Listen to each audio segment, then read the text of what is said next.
الحمد لله الذي فضلنا على كل أمة من السابقة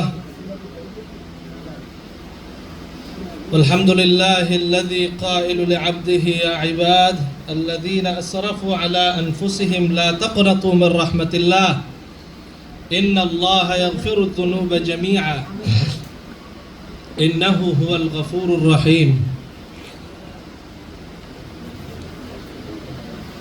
وقد قال الله سبحانه وتعالى في كلامه المجيد وفي فرقانه الحميد أعوذ بالله من الشيطان الرجيم بسم الله الرحمن الرحيم يا أيها الرسول بلغ ما أنزل إليك من ربك وإن لم تفعل فما بلغت رسالته والله يعصمك من الناس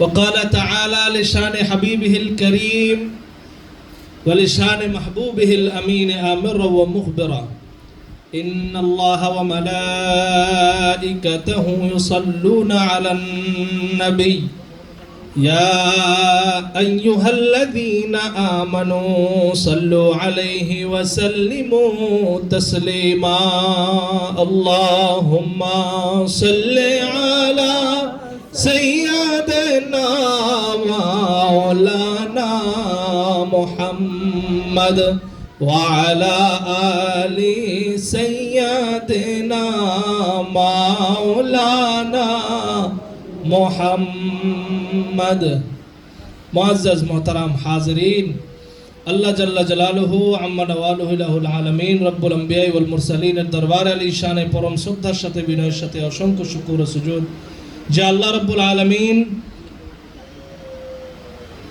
আমাদেরকে একটি পবিত্র দিনে পবিত্র সময়ে পবিত্র একটি বিষয় সম্পর্কে আল্লাহ তাআলার হুকুম আলোচনা করার জন্য মহানবী সাল্লাল্লাহু আলাইহি ওয়াসাল্লামের আনন্দের একটি এলান আমাদেরকে আলোচনা করার এবং শোনার জন্য তৌফিক দিয়েছেন। সকলে জোরে সোরে পড়ি আলহামদুলিল্লাহ। সবাই পড়ি, পেছনের লোকটি পর্যন্ত শুকরিয়া দেন আলহামদুলিল্লাহ। মানে আরো জোরে পড়েন আলহামদুলিল্লাহ। কালিমাতুশ শুকর যত আদায় করবেন আল্লাহ বলছেন লা আযীদান্নাকুম, আমি তত বাড়ায় দিব। ওয়ালা ইন কাফারতুম ইন্না আযাবি লাশাদীদ। আজকে বেশি বেশি শুকর গুজার করার দিন যে আজকে আমরা অভিভাবক পেয়েছি। অভিভাবক ছাড়া কোনো কিছু বা কোনো ব্যক্তিকে বলা হয় অনাথ। অনাথ যার বাপ নাই মা নাই, তারা দেখার মতো কেউ নাই, মিসকিন। আমরা মিসকিন না, রাসূলুল্লাহ সাল্লাল্লাহু আলাইহি ওয়াসাল্লামকে আমাদের উপরে মাওলা করেছেন আল্লাহ তাআলা। রাসূলুল্লাহ সাল্লাল্লাহু আলাইহি ওয়াসাল্লাম আমাদেরকে মিসকিন করে যায় নাই, অনাথ করে যায় নাই, নিরাশ করে যায় নাই। আমার রাসূলুল্লাহ আমাদেরকে অভিভাবক দিয়ে তারপরে গিয়েছেন। পড়েন না সুবহানাল্লাহ। মুআজ্জাজ মুহতারাম হাজরিন, সেই বিষয়ে আমরা কিঞ্চিত আলোচনা করব। আমার শ্রদ্ধেয় শাহজাহান ভাই অনেক সুন্দর কথা বলেছেন।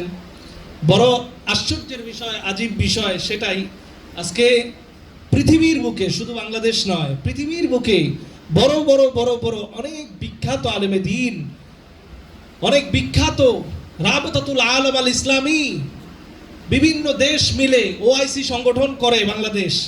এই ওআইসি সংগঠন নিয়েও সারা বিশ্বের মধ্যে ইসলামিক ফতোয়া, সারা বিশ্বের মধ্যে ইসলামিক কোনো কিছু গ্রহণযোগ্যতা এবং নিষেধাজ্ঞা যেই প্রতিষ্ঠান থেকে আসে, সেই রাবতাতুল আলম আল ইসলামী, এত বড় বড় আলেম ওলামা সেখানে, যাদের উপরে আল্লাহর নবীর এই বাল্লিগ নির্দেশ ছিল, রাসূলুল্লাহ সাল্লাল্লাহু আলাইহি সাল্লামের জবান দিয়ে আল্লাহর এই হুকুম যাদের উপরে নির্দেশ ছিল, যারা এই মাওলা আলী ইবনে আবি তালিব আলাইহিস সালামের এই দাওয়াতের নওকর যারা হওয়ার কথা ছিল, পরিচায়ক যাদের হওয়ার কথা ছিল, রক্ষক যাদের হওয়ার কথা ছিল, আজকে তাদের কোনো চিহ্ন না থাকলেও আমরা আজকে আল্লাহর দরবারে শুকরগুজার।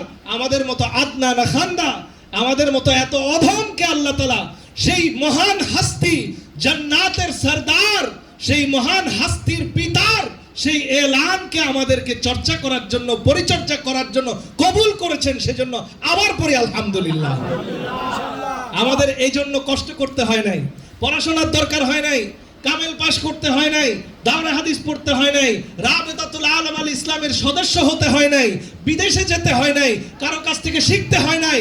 শুধু হয়েছে আমাদের একটু কলবুন সালিম, আত্মার মধ্যে আমার মাওলাকে স্বীকৃতি দিয়ে জায়গা দেওয়ার মতো একটু পরিস্থিতি হয়েছে, আল্লাহ আমাদেরকে কবুল করেছে। বলেন না আমিন। আল্লাহু আকবার। ইয়া রাসূলুল্লাহ, ইয়া আলী।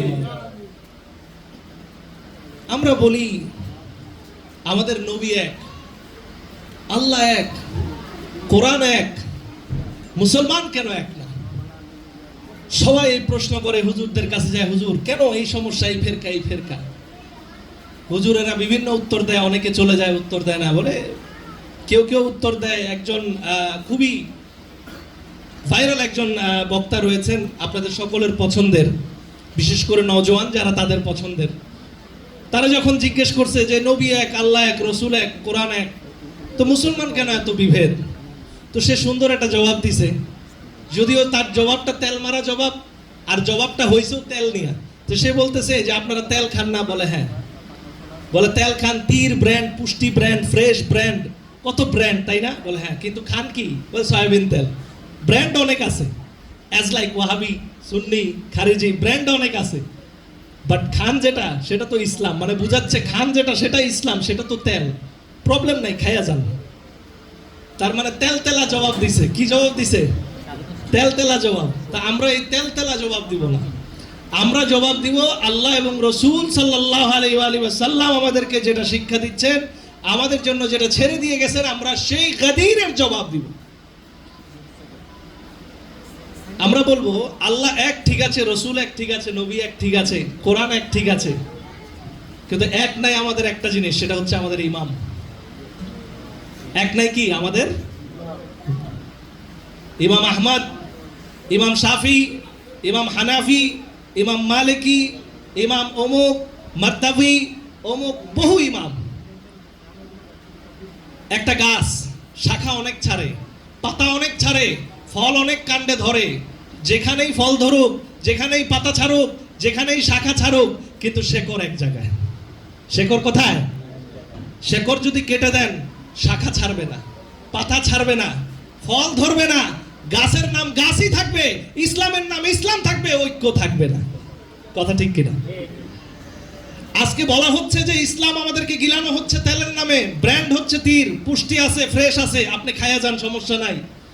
কিন্তু সেই তেল উপকারে আসবে না যতক্ষণ পর্যন্ত অরিজিনাল সয়াবিন না দেন। আপনি যদি অন্য কিছু দিয়ে, পাম অয়েল দিয়ে একটা কিছু বানায় দিয়ে, যে কোনো কিছু বিষ দিয়ে, রাসায়নিক দিয়ে তেল বানায় যদি বিভিন্ন ব্র্যান্ডে বিক্রি করেন, আর যদি বলেন তেল তো খাচ্ছি, তাহলে মনে রাখবেন গাছ গাছের জায়গায় থাকবে, ইসলাম ইসলামের জায়গায় থাকবে। তেল আপনি ঠিকই খাবেন, উপকার হবে না। ইসলাম আপনি ঠিকই নেবেন, ঐক্য আপনি পাবেন না, শিক্ষা আপনার হবে না, শান্তি আপনার হবে না, শাখা আপনি পাবেন না, ফল আপনি পাবেন না, পাতা আপনি দেখবেন না, যদি কিনা গোড়া না থাকে, যদি কিনা সেই ইসলামে ইমাম না থাকে, যদি কিনা সেই ইসলামে ঐক্য না থাকে। আমাদের প্রয়োজন ইমাম, আমাদের প্রয়োজন ইমাম, প্রয়োজন আমাদের ঐক্য। মুআজ্জাজ মোহতারাম হাজরিন, ইমাম আমাদেরকে রাসূলুল্লাহ দিয়েছেন, আমরা ইমামকে ধরি নাই, আমরা ইমামকে আঁকড়ে ধরি নাই। এমন ইমাম রাসূলুল্লাহ সাল্লাল্লাহু আলাইহি ওয়াসাল্লাম দিয়েছেন। আপনাদের বোঝার স্বার্থে শুধুমাত্র একটুখানি বলি, আমার সামনে ক্যামেরা আছে, খুব ভালো করে আন্দাজ করেন, সামনে ক্যামেরা রয়েছে। আমি আজকে আলোচনা করতেছি, এখানে নওজোয়ান একটা ছোট বাচ্চা, সে আমার আলোচনা শুনতেছে, তার মেধা খুব প্রখর। আজ থেকে 25 বছর পরে এই বাচ্চাকে জিজ্ঞেস করবেন, প্রখর মেধা, যে 25 বছর আগে একটা আলোচনা করেছিলেন ফুয়াদ ফারুকী, তুমি আলোচনাটা শোনাও। 25 বছর আগের বাচ্চা যে আলোচনা প্রখর মেধা দিয়ে ধারণ করেছে, আপনাকে বাচ্চা আলোচনা শুনাইতে পারলেও, আল্লাহ তৌফিক দিলেও, আলোচনার আওয়াজ এক হবে না, ভাষার ফ্লুয়েন্সি এক হবে না। কেন? 25 বছর পরে সে আর বাচ্চা নাই, সে হয়ে গেছে যুবক। তার কাছে হেফাজত আছে, কিন্তু সংরক্ষণের দক্ষতা নাই। সে হেফাজতে রেখেছে, সংরক্ষণের কি নাই? দক্ষতা নাই। বাচ্চা আপনাকে আলোচনা শুনাইতে পারবে, সেই ভয়েস আসবে না, সেই রিদম আসবে না, বাচ্চার সেই ভাষার ফ্লুয়েন্সি আসবে না, কিন্তু সামনে যে ক্যামেরা আছে, এই ক্যামেরা আজকে আমার কথা রেকর্ড করতেছে। 25 বছর পরে এই ক্যামেরা চালু করে দিবেন, 25 বছর আগের ফুয়াদের রিদম পাল্টাবে না, ভাষা পাল্টাবে না, সুর পাল্টাবে না, 25 বছর আগের ফুয়াদের এক চুল পরিবর্তন হবে না। কেননা এই ক্যামেরার মধ্যে আমার পরিপূর্ণ রক্ষণাবেক্ষণের সম্পূর্ণ দক্ষতা, যোগ্যতা, দায়িত্ব ক্যামেরার মধ্যে আছে। ক্যামেরার মধ্যে যতক্ষণ থাকবে ততক্ষণ যত বছর পরে আপনি ছাড়েন না কেন, হুবাহু ফুয়াদ 25 বছর আগের আপনাকে দেখাবে, আপনাকে শোনাবে, আপনাকে দান করবে। সেই প্রমাণ বুখারীর হাদিসের মধ্যে রয়েছে। 25 বছর পরে মাওলা আলী ইবনে আবি তালিব আলাইহিস সালাম যখন মদিনাতুল মুনাওয়ারার ইমামতির মুসাল্লায় দাঁড়ায়, অন্ধ সাহাবী 25 বছর পরে নামাজ শেষ হওয়ার পরে চিৎকার মেরে বলে, 25 বছর পরে আমি সাহাবী অন্ধ হয়েও আজকে মনে হচ্ছে নবীর পিছনে নামাজ পড়েছি। পড়েন না সুবহানাল্লাহ। রিয়াল ঈমান। ক্যামেরার দক্ষতা আছে, ক্যামেরা 25 বছর পরের ফুয়াদকে প্রেজেন্ট করছে। আপনাদের ভিতরে হেফাজতের ক্ষমতা আছে, কিন্তু পরিপূর্ণ রক্ষণাবেক্ষণের ক্ষমতা নাই। সাহাবায়ে কেরাম রাসূলুল্লাহকে প্রেজেন্ট করার ক্ষমতা রাখে, রাসূলুল্লাহকে প্রেজেন্ট করতে পারলেও রাসূলুল্লাহকে প্রতিফলন করতে পারে না। কেননা তাদের মধ্যে এই দক্ষতা নাই, আমার আল্লাহ দেয় নাই, রাসূল দেয় নাই। একমাত্র শাখসিয়ত ইমামকে দেওয়া হয়েছে, যেই ইমাম মাওলা আলী ইবনে আবি তালিব। বুখারী মুসলিমের মধ্যে আমার রাসূল বলেছেন, এ আলী, তোমার র্যাঙ্কিং, তোমার তবকা, তোমার মাকাম, তোমার মঞ্জিল, তোমার স্তর, তোমার সম্মান, তোমার দক্ষতা, তোমার যোগ্যতা, আনতা মিন্নি বিমানজিলাতি হারুন মিন মূসা লাস্তা নবিয়্যা বাদি। আমার রাসূল বলছেন আমি ইমামুল মুরসালিন, এতে কোনো সন্দেহ নাই। সমস্ত রাসূলদেরকে আমার পিছনে দাঁড়া করায়া ইমামতি আমি করেছি, আমি সমস্ত রাসূলদের ইমাম। আমার নবীজি বলছেন আমি যেমন রাসূলদের ইমাম, আলী আনতা মিন্নি বিমানজিলাতি হারুন, আমার একই র্যাঙ্কিং এ তোমাকে দাঁড়া করায় দিলাম। 25 বছর পরে প্রমাণ হবে আমি যেমন সব রাসূলদের ইমাম, তুমি হচ্ছ সব মুত্তাকিদের ইমাম, সব মুমিনের ইমাম, সব মুমিনদের মাওলা। 25 বছর পরে আমার কথা প্রমাণ হবে। 25 বছর আগে আমি বলে দিচ্ছি তোমার র্যাঙ্কিং, আমি যেমন ইমামুল মুরসালিন, তুমি তেমন ইমামুল মুত্তাকিন। চিৎকার মেরে বলি সুবহানাল্লাহ। ইয়া আলী মাওলা, জোরে বলি নারে হায়দারি, নারে হায়দারি। নগর নগর গলি গলি আলী আলী আলী আলী, নগর নগর গলি গলি আলী আলী আলী আলী। মুআজ্জাজ মোহতারাম হাজরিন, রাসূলুল্লাহ যেমন ইমামুল মুরসালিন, আমার রাসূল বলছেন কোন হাদিসে একটা হাদিস কোথাও দেখাইতে পারবেন না রাসূলুল্লাহ নিজের র্যাঙ্কিং এর সাথে কোন সাহাবায়ে কেরাম, যত বড় ব্যক্তিত্ব হোক, যত বড় আফজালিয়াত হোক, কোনদিন রাসূলুল্লাহ বলেছেন তুমি আমার র্যাঙ্কিং এর সাথে তুলনীয়? মাআযাল্লাহ, এটা তো কল্পনাও করা যায় না। আমার রাসূলুল্লাহ সাল্লাল্লাহু আলাইহি ওয়া সাল্লাম তাবুক যুদ্ধে যখন যাচ্ছেন, রাসূলুল্লাহ সাল্লাল্লাহু আলাইহি ওয়াসাল্লাম বলতেছেন, এই সাহাবে তুমি অমুক, তুমি ওর ভাই, গলা মিলাই দিচ্ছেন। ওকে বলছেন তুমি ওর ভাই, গলা মিলাই দিচ্ছেন। ওকে বলছেন তুমি ওর ভাই, গলা মিলাই দিচ্ছেন। হযরতে মাওলা আলী ইবনে আবি তালিব চিন্তা করতেছেন কি আমার কি কোনো ভাই হবে না? আমার কি কেউ আসবে না? আমার কাছে কি রাসূলুল্লাহ এই নেয়ামত দিবেন না? আয় হায়, রাসূল পাক সাল্লাল্লাহু আলাইহি ওয়া সাল্লাম বলতেছেন আলী সবার ঝুটি হয়ে গেল, অমুক অমুকের ভাই, অমুক অমুকের ভাই, তোমার তো ঝুটি পাওয়া গেল না, তোমার তো ঝুটি পাচ্ছি না।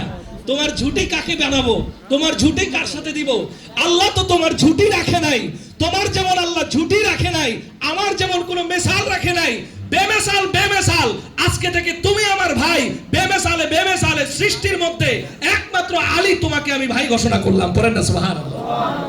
রাসূলুল্লাহ বললেন তোমার কোনো ঝুটি নেই, সবার ঝুটি আছে। সবার ঝুটি হওয়ার পরে শুধু একা হয়ে গেছে আলী। তার মানে কি যে আমার পরে সৃষ্টির মধ্যে সেরা আমি রাসূল, তাকে আমার সেই সেরা বেমেসালকে আমার সাথে আমি ভাই করে নিলাম। পড়েন না সুবহানাল্লাহ। রাসূলুল্লাহ সাল্লাল্লাহু আলাইহি ওয়াসাল্লাম বলেছেন তুমি আমার জায়গায় ইমাম। আজকে যদি বলি ইমাম মাওলা আলী আলাইহিস সালাম, আজকে যদি বলি ইমাম মাওলা আলাইহিস সালাম, আমাদেরকে বলে শিয়া, আমাদেরকে বলে ও শিয়া হয়ে গেছে, আমাদেরকে কমেন্ট করে, আমাদেরকে বকাবাদ্য করে। আমরা গর্বের সাথে বলি, গৌরবের সাথে বলি আমরা শিয়া তো আলী ইবনে আবি তালিব। শিয়া মানে হচ্ছে অনুসারী, অনুগামী। রেকর্ড হচ্ছে এখানে, ভালো করে সবাই শুনে রাখবেন, এটা এখানে থাকবে না। এখান থেকে আমি একটু আগে বলেছি, আপনি হয়তো মেধায় রাখতে পারেন, কিন্তু আমার টোন আপনি নকল করতে পারবেন না, আমার ভঙ্গি আপনি নকল করতে পারবেন না। এটার দক্ষতা আপনার নাই। যেটার দক্ষতা ক্যামেরাকে দেওয়া হয়েছে, যেই দক্ষতা অলৌকিকভাবে মাওলা আলীকে দেওয়া হয়েছে, নবী কেমন ছিলেন, কিভাবে চলতেন, কি তার আচরণ, কি তার খুশবু, কি তার হিকমত, কি তার ইলম, কি তার যোগ্যতা, কি তার দক্ষতা, কি তার সেরা, কি তার বীরত্ব, তোমরা যা যা দেখতে চাও নবীর আয়না যদি হয় তাহলে মাওলা আলী ইবনে আবি তালেব আলাইহিস সালাম। চিৎকার মেলে বলছে সুবহান।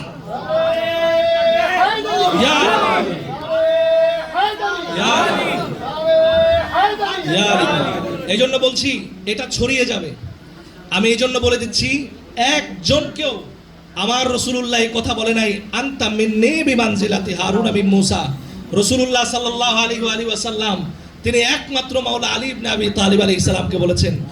আমরা যদি বলি ইমামুল মুরসালিন, আপনারা আমার কথা খুব ভালোভাবে জবাব দিবেন, রাসূলুল্লাহ ইমামুল মুরসালিন, এতে কোনো সন্দেহ আছে কারো? বুখারীর মধ্যে হাদিস মওজুদ আছে, রাসূলুল্লাহ মেরাজুন নবীর সফরে যাওয়ার আগে বাইতুল মুকাদ্দাসে 1,24,000 পয়গম্বরের সামনে দাঁড়ায় ইমামতি করছেন। এতে কারো কোনো সন্দেহ কোথাও নাই। তাইলে রাসূলুল্লাহ যদি বলেন আমি ইমামুল মুরসালিন, রাসূলুল্লাহর র‍্যাঙ্কিং কোথায় বলেন? ইমাম। র‍্যাঙ্কিং কোথায়? ইমাম। সবাই বলতে হবে র‍্যাঙ্কিং কোথায়? ইমাম। রাসূল পাক বলছেন আমার র‍্যাঙ্কিং ইমাম, আমি সবার ইমাম। কার ইমাম? নবীদের ইমাম। নবীদের পরে যারা থাকবে তারা হচ্ছে নবীদের কওমের মধ্যে শ্রেষ্ঠ যারা, হাওয়ারি যারা।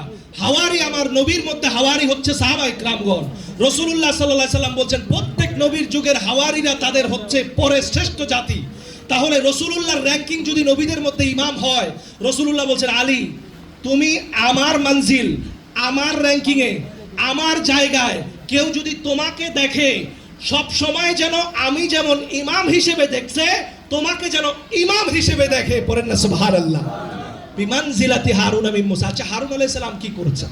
আজকে গাদিরের শিক্ষা কি ভালো করে বুঝবেন, প্রত্যেকটা পয়েন্ট। হারুন আলাইহিস সালাম কি করেছেন কোরআনের মধ্যে রয়েছে। হারুন আলাইহিস সালাম মূসা নবী যখন কুহে তুরে যেতেন 40 দিনের জন্য, কোথায়? আল্লাহর সাথে কথোপকথন করতে। উম্মতের জন্য ফলক নিয়ে আল্লাহর বাণী নিয়ে আসতেন, কুহে তুরে যাইতেন। কিন্তু হযরতে মূসা আলাইহিস সালাম রেখে যেতেন হযরতে হারুন আলাইহিস সালামকে। হারুন আলাইহিস সালাম মূসা আলাইহিস সালামের ভাই। কোরআনুল কারীমের মধ্যে আল্লাহ বলেছেন নবীদের প্রত্যেকটা দায়িত্ব তাদের ভাই অথবা তাদের রক্তের আওলাদদের মধ্যে আমি অর্পণ করেছি। দায়িত্বগুলো তাদের মধ্যে যারা যোগ্য, জালেম নয়, তাদেরকে দেওয়া হয়েছে এবং তাদের বংশের মধ্যে রক্তের মধ্যে দেওয়া হয়েছে। আপনি কোরআন খুলুন, কোরআনের মধ্যে স্পষ্ট সেটা বর্ণনা রয়েছে। নবীদের নাম ধরে ধরে ধরে ধরে বর্ণনা রয়েছে। কোন নবী তার রক্তের সম্পর্কের বাইরে কোনো সময় দায়িত্ব পায় নাই। তাইলে মুআজ্জাজ মোহতারাম হাজরিন, হযরতে হারুন আলাইহিস সালামকে মূসা নবী রেখে যেতেন। কি জন্য রেখে যেতেন? তুমি উম্মতকে দেখবা, উম্মত যেন বাসুর পূজা না করে, উম্মত যেন গোমরা হয়ে না যায়। উম্মতের দেখাশোনার জন্য, দায়িত্বের জন্য, ওয়ালি হিসেবে, উম্মতের দায়িত্বের জন্য, গার্ডিয়ান হিসেবে, উম্মতের দায়িত্বের জন্য, বিচার আচারের জন্য হাকিম হিসেবে তিনি হযরতে হারুন আলাইহিস সালামকে রেখে যেতেন। আপনাদেরকে খুব দৃষ্টি আকর্ষণ করছি, একটাবার চিন্তা করেন, কোরআনের মধ্যে আল্লাহ আমাদেরকে শিক্ষা দিচ্ছে কোন নবীর আদর্শ এটা না, নবী যখন বিদায় নেবেন সেটা তার অবস্থান উপত্যকা ত্যাগ করে হোক কিংবা দুনিয়া ত্যাগ করে আল্লাহর ডাকে সাড়া দেওয়া হোক, যেটাই হোক না কেন, যেই সফরই হোক না কেন।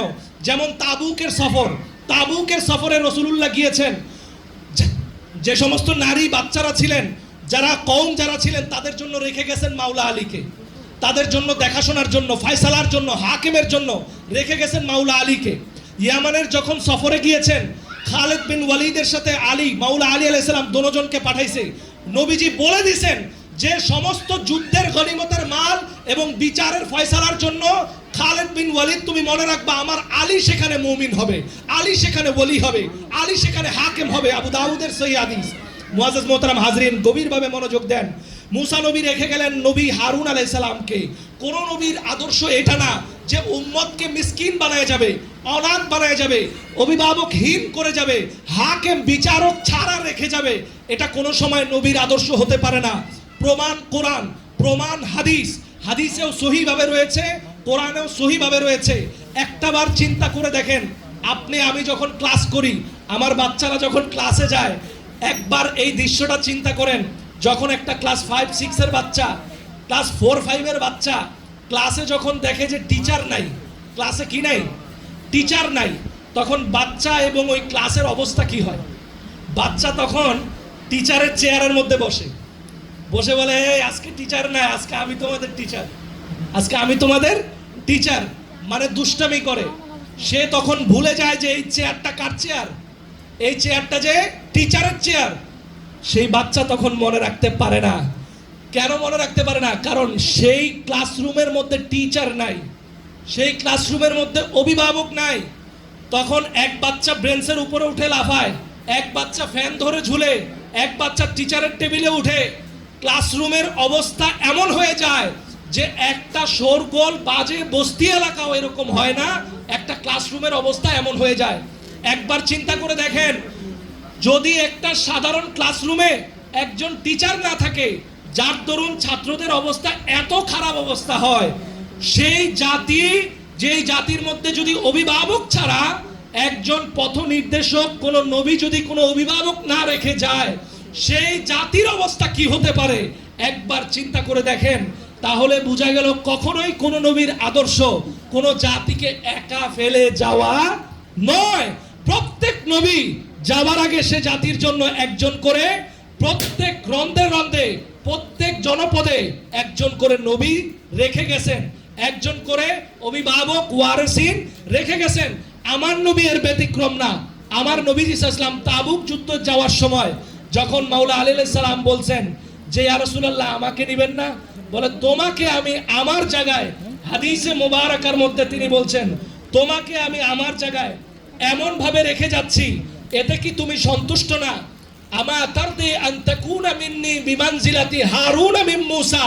কোরআনে যেমন হারুনকে মূসা কুহে তুরে যাওয়ার সময় একজন ওলি হিসেবে, গার্ডিয়ান হিসেবে, একজন পথ নির্দেশক হিসেবে, একজন হাকিম হিসেবে, একজন বিচারক হিসেবে উম্মতের জন্য রেখে যাচ্ছে, নবী আমার বলছেন আলী তোমাকে আমি পুরা তুলনা দিয়ে, উপমা দিয়ে বলছেন মূসা যেমন হারুনকে রেখে যাচ্ছে, কোরআন মোতাবেক আমি যাওয়ার সময় তোমাকে আমার উম্মতের জন্য একজন ওয়াসি, একদম স্পষ্ট হাদিসের মধ্যে বর্ণিত আছে যে কি, যে একজন ওয়াসি আন্নাহু লা ইয়ানবাগি আন আযহাবা ইল্লা ওয়া আনতা খলিফাতি ফি কুল্লি মুমিনিন বাদি ওয়া ওয়ালিয়্যি। তিনি বলছেন আমি তোমাকে, আমার পরে এটা পছন্দ করি না যে আমার পরে আরেকজন ওলি হোক, আরেকজন খলিফা হোক, আরেকজন মুমিন হোক, আরেকজন তোমার পরে হাকিম হোক, এটা আমি পছন্দ করি না। একদম সহিহ রিওয়ায়াত থেকে বলছি, মুসনাদে আহমদ ইবনে হাম্বলে হাদিস রিওয়ায়াত রয়েছে, সেখানে বলা হচ্ছে রাসূল বলছেন যে তোমাকে আমি আমার পরে খলিফা হিসেবে, আমার পরে মুমিন হিসেবে, আমার পরে ওলি হিসেবে উম্মতের জন্য তাবুকের পরে তোমাকে আমি রেখে যাচ্ছি, রেখে দিচ্ছি। কিয়ামত পর্যন্ত তুমি ওলি থাকবা, তুমি মুমিন থাকবা, আমার পরে তুমি খলিফা থাকবা, তুমি আমার ঘোষণা করা, আমার দেওয়া, আমার প্রিয়, আমার ওলি, আমার খলিফা, আমার মুমিন, আমার ওলি হিসেবে তোমাকেই আমি রেখে গেলাম। চিৎকার মেলে বলি সুবহানাল্লাহ। এটা আমার কথা না, এটা কার কথা? হাদিসের কথা। এখন আমাদের প্রশ্ন জাগতে পারে, অনেকে বলেন যে তাহলে কি এটা খলিফা বিরোধী কথা হলো? এটা কি খলিফা বিরোধী কথা? আচ্ছা আমি যদি এখানে বলি রোমান ভাই, উনি বসে আছে এখানে, আমি যদি বলি রোমান ভাইরে আমি খুব ভালোবাসি, এর মানে কি এটা তারা আপনাদেরকে ভালোবাসি না? কথা বুঝছেন আমার? আপনারা সামনে আছেন, আমি বললাম যে রোমান ভাই আপনাকে আমি ভালোবাসি, আপনাকে আমি পছন্দ করি, তার মানে কি আপনাদেরকে আমি অপছন্দ করি? তার মানে কি আপনাদেরকে আমি ভালোবাসি না? এটার অর্থ কি এই দাঁড়ায়? কথা মনে হয় বুঝেন না। এটার অর্থ তো এই দাঁড়ায় না, এটা কখনোই হতে পারে না। আমাকে জনে জনে যদি এখন বলতে হয় তোমাকে ভালোবাসি, তোমাকে ভালোবাসি, তোমাকে ভালোবাসি, তোমাকে ভালোবাসি, তোমাকে ভালোবাসি, তোমাকে ভালোবাসি, আমার কতক্ষণ লাগবে? সময় নষ্ট হবে। কথার এইটা কথার মাধুর্যতার মধ্যে পড়বে না। মানুষ বলবে বেটা ব্যাককল, বেটা কথা কইতে জানে না, কথার মাধুর্যতা জানে না, সিস্টেম জানে না, ভাষার প্রয়োগ জানে না। যেই শব্দ বারবার ব্যবহার করতে হয় সেটা বারবার ব্যবহার করার নিয়ম না, সেটা একবার ব্যবহার করার নিয়ম, একবারই বলার নিয়ম। একটা সূরার মধ্যে যদি প্রতি আয়াতে বলে ইয়া আইয়ুহান নবী, ইয়া আইয়ুহান নবী, ইয়া আইয়ুহান নবী, ইয়া আইয়ুহান নবী, শুনতে খারাপ শোনায়। এই জন্য সূরার শুরুতেই বলে ইয়া আইয়ুহান নবী, বাকি সূরা অন্য আয়াত দিয়ে শেষ করে। এটা হচ্ছে ভাষার প্রয়োগ, এটা হচ্ছে ভাষার শিথিলতা, ভাষার যোগ্যতা। এই জন্য মনে রাখবেন, মাওলা আলী ইবনে আবি তালিব আলাইহিস সালামের খেলাফতি, রাসূলুল্লাহর জবানে মোবারকে এই কথা বলা আর আমরা সেটার স্বীকৃতি দেওয়া, এইটার মানে এই না যে আমরা শুধু আলীকে খলিফা বলতেছি, অন্য কাউকে খলিফা বলতেছি, সেটা না। রাসূলুল্লাহর জবানে স্বীকৃত, রাসূলুল্লাহর জবানে এলানকৃত, রাসূলুল্লাহর হাত দিয়ে পরীক্ষিত, দেখায় দেওয়া, বিস্তৃত ঘোষণা দেওয়া, সেইটা হচ্ছে মাওলা আমিরুল মুমিনিন আলী ইবনে আবি তালিব আলাইহিস সালাম। খলিফা শব্দ দ্বারা, রাসূলুল্লাহর জবান দ্বারা স্বীকৃত সেই খলিফা হচ্ছে আলী ইবনে আবি তালিব আলাইহিস সালাম। চিৎকার মেরে বলি সুবহানাল্লাহ। আমরা কোনো ঘোষণা দিচ্ছি না, আমরা কোনো বলনেওয়ালা না, আমরা কোনো মাননেওয়ালা না, আমরা কোনো মানলেও আসে যায় না, না মানলেও আসে যায় না। আলী ইবনে আবি তালিবকে খলিফা বলা, মুমিন বলা, ওলি বলা, এটা রাসূলুল্লাহর জবান। আমরা শুধু ইকরার দিচ্ছি, আমরা শুধু স্বীকৃতি দিচ্ছি, আমরা শুধু এই জবানটাকে গাদিরের মাধ্যমে পৌঁছে দিচ্ছি। যেই এলান রাসূলুল্লাহ আমাদেরকে দিয়েছেন, এটা আমাদের কথা না, এটা রাসূলুল্লাহর কথা। জোরে বলি সুবহানাল্লাহ। মুআজ্জাজ মোহতারাম হাজরিন, মুসনাদে আহমদ বিন হাম্বল এই হাদিসে মুবারাকা কোন মুহাদ্দিস আমার এখানে টোটালি নোট করা আছে। আমি একদম কিতাবের নাম, মুহাদ্দিসের নাম, রেজাল শাস্ত্রের কোন মুহাদ্দিস এই হাদিসের কোন রাবির ব্যাপারে কি বলেছেন, সকল কিছু নোট করে এনেছি। কিন্তু এইটুকু শুধু বলবো, একজন রাবির ব্যাপারেও এখানে সর্বনিম্ন অ্যানালাইসিসে একজন, সর্বোচ্চ দুইজন মুহাদ্দিস হয়তোবা জয়ীফ বলেছেন, কিন্তু মাউজু জাল বলতে পারে নাই, মুনকার বলতে পারে নাই, অস্বীকৃতি জানাইতে পারে নাই, অস্বীকার করতে পারে নাই। এই হাদিস, যে হাদিসের মধ্যে লফজে খলিফা আছে, খলিফা শব্দ ব্যবহার আছে, এই হাদিসকে সবাই মেনে নিয়েছে। পড়েন না সুবহানাল্লাহ। আরেকটা হাদিস বলি, হাসান সনদের হাদিস, মুসনাদে আহমদ বিন হাম্বলে রাসূলুল্লাহ সাল্লাল্লাহু আলাইহি সাল্লাম দাওয়াতে যুল আশিরার সময় মাওলা আলী ইবনে আবি তালিব আলাইহিস আবু তালিব আলাইহিস সালাম, আবু তালিব আলাইহিস সালামের ঘরের মধ্যে যখন সবাইকে দাওয়াত দিয়েছিলেন, খানা পিনা করাইছিলেন, করানির পরে হযরতে রাসূলুল্লাহ সাল্লাল্লাহু আলাইহি ওয়াসাল্লাম বলতেছেন, আমার অনেক ঋণ, আমার কাঁধে অনেক বোঝা, আমি সবার মাওলা, কার খাবার নাই এই দুঃখ আমার, কার ঋণ আছে এই দুঃখ আমার, কার ঘরবাড়ি নাই এই দুঃখ আমার, আল্লাহ আমাকে চিন্তার জন্য পাঠাইছে, কার ঘরে দুঃখ সেটা আমাকে চিন্তার জন্য পাঠাইছে, আমি সবার মাওলা, কিন্তু আমি যখন আল্লাহর কাছে চলে যাব, আমার এই মহাসমুদ্রের দায়িত্ব কে আমার এইটা কাঁধে নিবে?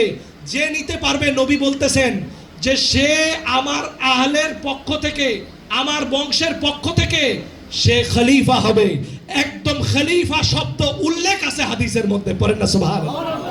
রাসূলুল্লাহ বলতেছেন ওয়া হুয়া খলিফাতি ফি আহলি বাইতি, সে বলতেছেন সে আমার আহলে বাইতের খলিফা হবে। এত সাহাবী, এত হাশিমি একজনও দাঁড়ানোর সাহস করলো না, একজনও রাসূলুল্লাহর এই ডিক্লারেশন, এই অফার একজনও গ্রহণ করলো না।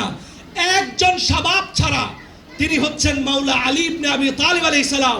আলী ইবনে আবি তালিব একবার, দুইবার, তিনবার দাঁড়ায় বলছে, ইয়া রাসূলুল্লাহ, আমি শাবাব হতে পারি, আমি যতদিন বেঁচে থাকবো আপনার সকল অভিভাবকের দায়িত্ব আমি আমার কাঁধে করে নিয়ে নিলাম। চিৎকার মেরে বলে সুবহানাল্লাহ। আমি আমার কাঁধে নিলাম। তাহলে আপনারা বলেন, রাসূলুল্লাহ যে অফার করেছেন যে আমার আহলে বাইতের মধ্যে সে আমার খলিফা হবে, সেই অফার একবার, দুইবার, তিনবার কোন ব্যক্তি নিয়েছিল? তিনি হায়দারে কাররার, তিনি মাওলা আলী ইবনে আবি তালিব আলাইহিস সালাম। চিৎকার মেরে বলে সুবহানাল্লাহ। এটা তো আমার কথা না, এটা তো হাদিসের কথা। আমরা ইকরার দিচ্ছি, আমরা শুধু পৌঁছে দিচ্ছি। এই যে পৌঁছে দিচ্ছি, এই পৌঁছে দেওয়ার নাম হলো গাদির, এই পৌঁছে দেওয়ার নাম হলো তাবলীগ, এই পৌঁছে দেওয়ার নির্দেশনাই হলো আর রাসূল বাল্লিগ। আল্লাহ বলেছেন, হাবিব আপনি পৌঁছে দেন, আপনি পৌঁছে দেন, পৌঁছে দেন। আমার রাসূলুল্লাহ, শাহজাহান ভাই বলে গেছেন, জায়গা খুঁজতেছে। রাসূলুল্লাহ চিন্তা করে, আজকে বলবো, আজকে বলবো, দেখে যে না, সাহাবীদের মুড ভালো না, তারা ঝগড়া লাগাই দিতে পারে, তারা একটা গন্ডগোল লাগাই দিতে পারে, কেউ মানতে পারে, কেউ নাও মানতে পারে। রাসূল পাক সাল্লাল্লাহু আলাইহি ওয়াসাল্লাম বলেন, কিছুদিন ওয়েট করি। আরাফার সময় রাসূলুল্লাহ বলেন, আজকে বলবো, আজকে বলবো। বলতে বলতে বলতে বলতে বলতে চিন্তা করতে করতে করতে করতে রাসূলুল্লাহ আস্তে আস্তে আগাইলেন। আরাফার ময়দানে রাসূলুল্লাহ ভাষণ দিলেন। ভাষণ দিতে দিতে দিতে দিতে এই পর্যন্ত আসলেন যে তোমাদের জন্য দুইটা জিনিস রেখে গেলাম, এরপরে যে বলতে হবে মাওলা আলীর বেলায়াত, এইটুকু রাসূলুল্লাহ আর গেলেন না। চিন্তা কেন গেলেন না? কারণ দুই জিনিস দেওয়ার পরেই সাহাবা একরামদের মধ্যে কানাকানি শুরু হয়ে গেল, একজন আরেক জনের দিকে তাকায়। আমি আগের বার হাদিস বর্ণনা করেছি, সেই হাদিসেই উল্লেখ আছে। রাসূলুল্লাহ বলতেছেন তোমরা আমার কথা জবাব দিবে, তোমরা হট্টগোল করবে না, তোমরা আহলে বাইতের ব্যাপারে সতর্ক থাকবে, আগে যাবে না। বিভিন্ন কথা রাসূলুল্লাহ বলতেছেন। কেন? কারণ তারা কানাকানি করছে, তারা একজন আরেকজনের দিকে তাকাচ্ছে। রাসূলুল্লাহ কি বলছেন, কি বলছেন, কি বলছেন? এখনো বেলায়েতে যায় নাই, এখনো বেলায়েতে যায় নাই, শুধুমাত্র সাকালাইন দিয়েছেন। তখনই আল্লাহ তাআলা বুখারী এবং মুসলিমের মধ্যে এই আয়াতের তাফসীর করতে গিয়া সবাই মুহাদ্দিসরা আগে যেটা বলেছেন, তারা বলতেছেন যে এই আয়াতে কারিমা আল ইয়াউমা আকমালতু লাকুম দীনাকুম ওয়া আতমামতু আলাইকুম আয়াতে কারিমা নাজিল হইছে আরাফার ময়দানে। হযরত ওমর ইবনুল খাত্তাব ওনার রেফারেন্স দিয়ে বলতেছে যে ওমরের কাছে একজন ইহুদি এসেছে, হযরত ওমর ফারুক রাদিয়াল্লাহু আনহু সেই ইহুদিকে বলতেছে, হ্যাঁ এই আয়াতটা যেদিন নাজিল হয়েছে সেদিন আরাফার দিন, সেদিন জুমার দিন। এই হাদিসটা সবাই বলে, কিন্তু হাদিসটা সবাই বললেও ব্যাখ্যাটা কি, হাকিকতটা কি, এইটা সবাই গোপন করে। কেন গোপন করে? এটার হাকিকতের সাথে জড়িত আলী, এটার হাকিকতের সাথে জড়িত ইবনে আবি তালেব, আবু তালেবের বেটা জড়িত।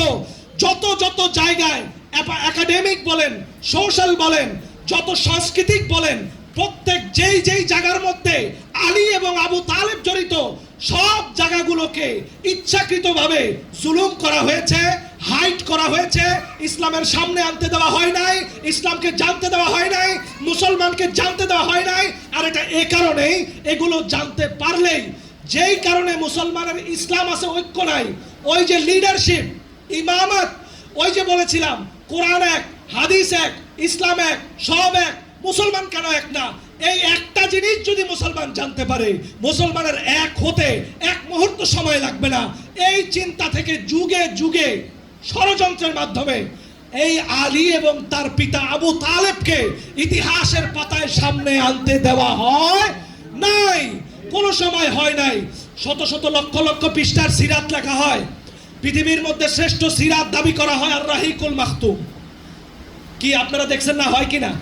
এত বড় বড় সিরাতের বই, সিরাতে ইবনে হিশাম, সিরাতে ইবনে খালদুন, সিরাতে অমুক, সিরাতে তমুক, এত বড় বড় সিরাতের কিতাব। আচ্ছা বলেন, আপনি যখন কোনো ব্যক্তির জীবন নিয়ে থিসিস করবেন, তার জীবন, ওই ব্যক্তি যদি মনীষী হয়, তার জীবনের সব থেকে বেশি গুরুত্বপূর্ণ একটা চ্যাপ্টার হবে তার দুঃখের সময়টা সে কিভাবে পার করছে। এই চ্যাপ্টার হবে কিনা? দুঃখের সময়। আমার রাসূলুল্লাহ জীবনের সব থেকে বড় দুঃখের সময় পার করেছেন শিয়াবে আবি তালেব। লতা পাতা খেয়েছেন, 2 দিন 3 দিন 4 দিন সপ্তাহখানেক খাবার না খেয়ে থেকেছেন। সেখানে ওনার সাথে কে ছিল, কারা ছিল, কিভাবে দিন পার করেছে, কারা কারা ছিল, পৃথিবীর কোন ইতিহাসে আজ পর্যন্ত টপ টু বটম এই ইতিহাস আপনি পাবেন না। খুঁজে দেখেন, পান কিনা? একটা ইতিহাসেও নাই। তাহলে আজকে কি হলো? রাসূলুল্লাহ যেই জায়গার মধ্যে এত কষ্ট করলেন, এত ত্যাগ করলেন, সব থেকে আধ্যাত্মিক কষ্ট যেখানে হয়েছে সেটা হচ্ছে শিয়াবে আবি তালেব। কেন সেই জায়গাটা নাই? ওই জায়গায় রাসূলুল্লাহর সাথে আলী ছিল, ওই জায়গায় রাসূলুল্লাহর সাথে আবু তালেব ছিল, ওখানে রাসূলুল্লাহর সাথে খাতুনে জান্নাত ছিল, ওই জায়গায় রাসূলুল্লাহর সাথে খাদিজাতুল কুবরা তাহেরা, হযরতে খাদিজাতুল কুবরা সালামুল্লাহ আলাইহা, তিনি সেখানে ছিল। গোটা ইসলামকে যারা চাদর দিয়ে ঢেকে রেখেছে তাদেরকে নিয়ে সেই শিয়াবে আবি তালেব হয়েছে, যার কারণে ইতিহাসের পাতায় সব পেলেও আপনি শিয়াবে আবি তালেব পাবেন? খুঁজে দেখেন, পাবেন না। কেন পাবেন না? এইটা জানতে পারলে রাসূলুল্লাহ কাদেরকে নিয়ে ইসলামকে দাঁড় করিয়ে রেখেছিল, কারা ইসলামের জন্য ত্যাগ করেছিল, এইটা জাতির সামনে ফাঁস হয়ে যাবে, প্রকাশ হয়ে যাবে। জাতি লিডার পেয়ে যাবে। জাতি যখন লিডার পেয়ে যাবে, তখন তেল খাওয়ার সময় যাচাই করে খাবে এটা কি আমার নেতার তেল কিনা, ঠিক না বেঠিক? যখন দেখবে এটা অরিজিনাল অথেন্টিক তেল, যখন দেখবে যে এই শাখা প্রশাখা, এই পাতা, এই ফল, এগুলো কাগজের না, এগুলো অথেন্টিক, এটার কাণ্ড এবং শেকড় মাটির নিচে, এটার কাণ্ড এবং শিকড় রাসূলুল্লাহ পর্যন্ত এটার কাণ্ড এবং শিকড় 25 বছর পরে যে ব্যক্তি জায়নামাজে দাঁড়াইলে রসুলের গন্ধ পাওয়া যায়, রসুলের ফিল পাওয়া যায়, বুখারী যার প্রমাণ। যখন মানুষ এইটা বুঝতে পারবে তখন আর মানুষের মধ্যে, ইসলামের মধ্যে, মুসলমানের মধ্যে ঐক্যের ফাটল হবে না। তখন আর এই প্রশ্ন থাকবে না ইসলাম এক, কোরআন এক, নবী এক, আল্লাহ এক, মুসলমান জাতি হিসেবে এক নয় কেন, এই প্রশ্ন তখন থাকবে না। তখন ওই যে আরাফার ময়দানের মতো লক্ষ লক্ষ মানুষ যেই জায়গায় ট্যাক্স দিয়ে যায়, শাহজাহান ভাই বললো ওই জায়গার মানুষ তো আমেরিকাকে ডরানোর কথা না, তখন ওই জায়গার মানুষকে লক্ষ আমেরিকা পায়ে হাঁটু গেড়ে নাকে খত দিয়ে ট্যাক্স দিয়ে যেত যদি আজকে ইমাম খুঁজে পেত সেই জায়গা, ঠিক না বেটি? আজকে সেই জায়গা থেকে একদিন দুই দিন না, ইতিহাস স্তরে স্তরে যুগে যুগে আমাদেরকে কি করতে দেওয়া হয় নাই? জানতে দেওয়া হয় নাই, লুকায়ে দেওয়া হয়েছে। কিভাবে? প্রসেসটা কি? এই প্রসেসের অন্যতম একটা প্রসেস হচ্ছে এই গাদিরকে সামনে আনবে। হজকে এনেছে, নামাজকে এনেছে, যাকাতকে এনেছে, গাদিরকে আনে নেই। আর গাদিরকে যখন আনছে কিভাবে আনছে জানেন? খুব সহজভাবে বুঝাই। গাদিরকে যখন আনছে তখন মুসলমানকে বুঝাইছে এটা শিয়াদের বিষয়। এটা ওই শিয়ারা কেন করে? কারণ শিয়ারা বলে মাওলা মানে খলিফা, বলে মাওলা মানে খলিফা, কিন্তু ওরা মানুষকে বুঝায় মাওলা তো খলিফা না, মাওলা মানে দোস্ত। মাওলা মানে কি? ওরা বলে কি মাওলা মানে দোস্ত। আপনি ধোকা দেওয়ার জায়গাটাও বুঝতে হবে, না হলে আপনি নিজেও ধোকায় পড়ে যাবেন। ওরা বলতেছে মাওলা মানে দোস্ত, তো বুঝাচ্ছে কি মানুষকে যে এই গাদির করার মাধ্যমে যারা তিনজন খলিফা আছেন তাদেরকে অস্বীকার করা হয়, ছোট করা হয়, খাটো করা হয়, ষড়যন্ত্র করা হয়, তাদেরকে যেন খলিফা না মানা হয়, এই জন্য এই গাদির করে। খুব ভালো কথা। আজকে এখান থেকে আপনাদেরকে একদম অথেন্টিক বুখারীর হাদিস এবং কোরআনের আয়াত দিয়ে আমি প্রমাণ করে দিব যে মাওলা মানে দোস্ত না। মাওলা মানে কি না? দোস্ত না। শাহজাহান ভাই একটা আয়াত তেলাওয়াত করছে, নি'মাল মাওলা ওয়া নি'মান নাসির। নি'মাল মাওলা ওয়া নি'মান নাসির। যদি মাওলা মানে দোস্ত হয় তাইলে এই নি'মাল মাওলা অর্থ কি জানেন? জিগরি দোস্ত। জিগরি দোস্ত। নেমা মানে সর্বোত্তম। সর্বোত্তমকে একটা খাস ভাষায় বলা হয় জিগরি, জানের দোস্ত, খুব ক্লোজ দোস্ত। মাওলা মানে দোস্ত। তাহলে আপনি কি আল্লাহরে বলবেন এ আমার জিগরি দোস্ত? আপনি আল্লাহকে কি জিগরি দোস্ত বলবেন? বলেন, এটা কি বলবেন? এটা কখনো সম্ভব? আপনারা একটু কথা বলেন, এটা কি বলবেন আপনারা? আপনাদের লফস আল্লাহর কাছে সাক্ষী হয়ে থাকবে আজকে। আপনাদের ডানে বামে ফেরেশতা লিখবে আজকে। এই খাতা আল্লাহর সামনে ওপেন হবে। সাক্ষী কোনটা দিচ্ছেন? মাওলা আলীর সামনে সেদিন আপনাকে প্রশ্ন করা হবে। এই জন্য জবান দিয়ে আপনাকে উত্তর দিয়ে, হাত দিয়ে, ইশারা দিয়ে আপনাকে মাওলার দফতরের সাক্ষী হতে হবে। এই জন্য যে নমরুদের আগুন যখন জ্বলে, ব্যাংক তখন পেশাব করতে যায়, ব্যাংকে জিজ্ঞেস করে বেটা নমরুদের আগুনে পেশাব করতে যাও, পাগল হইছো? ব্যাংক বলে পেশাব করলে আগুন নিভবে কিনা জানি না, কিন্তু পেশাব করে আমি এটা আল্লাহর কাছে প্রমাণ করতে চাই, আল্লাহ আমি ইব্রাহিমের পক্ষে একটু পেশাব করছিলাম নমরুদের সেই আগুনকে ঘৃণা করার জন্য। এইটা যদি আল্লাহর পছন্দ হয়, ইব্রাহিমের পক্ষে থাকা আমি যদি পরিত্রাণ পাইতে পারি।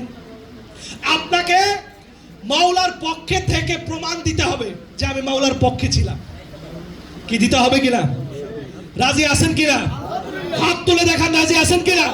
নারায়ে তাকবীর। আরো জোরে নারায়ে তাকবীর। নারায়ে রিসালাত। নারায়ে হায়দারি। নারায়ে হায়দারি। আল্লাহ রাব্বুল আলামিন কখনো জিগরি দোস্ত হতে।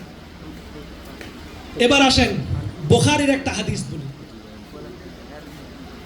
আলী এবং আবু তালিব আলাইহিস সালাম, আলী এবং তার বাবা, এই দুইটা সত্তা যেখানে লাগছে সেই জায়গাটার উপরে জুলুম হয়েছে। একাডেমিক ভাবে, সাংস্কৃতিক ভাবে, সামাজিক ভাবে সেই জায়গাকে ধ্বংস করে ফেলা হয়েছে। একটা প্রমাণ দে, একটা প্রমাণ।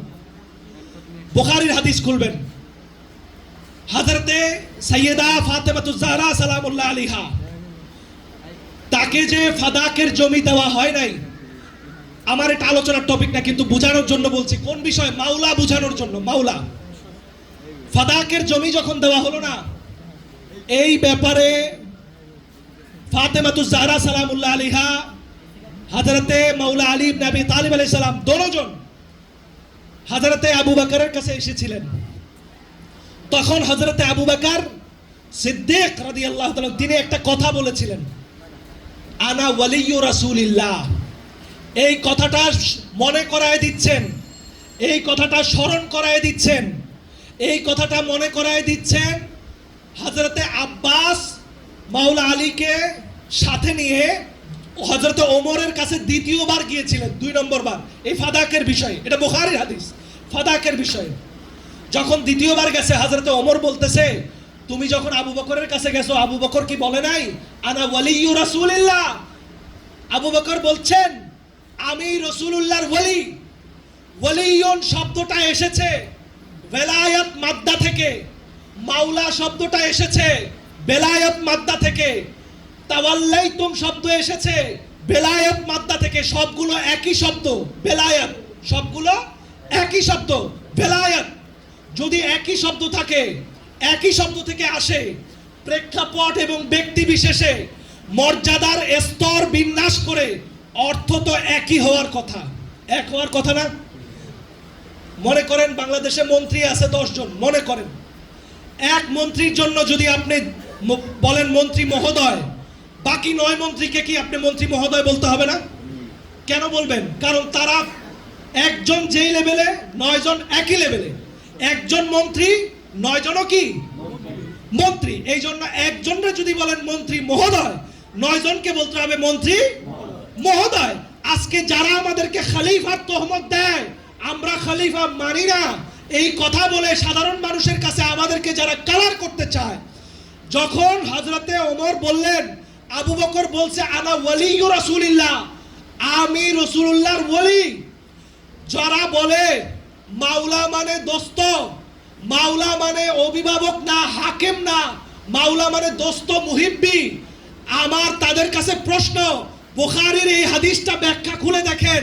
ওয়ালি শব্দ যখন আবু বকরের সাথে লাগে, যখন আবু বকর বলে আমি ওয়ালিয়্যু রাসূলিল্লাহ, তখন ইমামগণ সবাই ব্যাখ্যা করে আবু বকর খলিফাতুর রাসূল, রাসূলের খলিফা। ওয়ালির ব্যাখ্যা করে খলিফা। আবু বকর যেই লেভেলে, যদিও তার থেকে অনেক উপরের লেভেলে মাওলা আলী, যদি মন্ত্রীও ধরে নেই, আবু বকরের নিচে মাওলা আলীকে কখনো নামানো যাবে? যদিও ধরে নেই, তাহলে আপনারা উত্তর দেন, আবু বকরের নামে যদি ওলি লাগলে খলিফা হতে পারে, মাওলার নামে ওলি লাগলে খলিফা হবে না কেন? কোন জবাব আছে? এক মন্ত্রীকে যদি মহোদয় বলেন, আরেক মন্ত্রীকে মহোদয় বলবেন না কেন? আজকের প্রোগ্রাম থেকে আমি ক্যামেরার মাধ্যমে শোকজ করলাম। শোকজ করে না?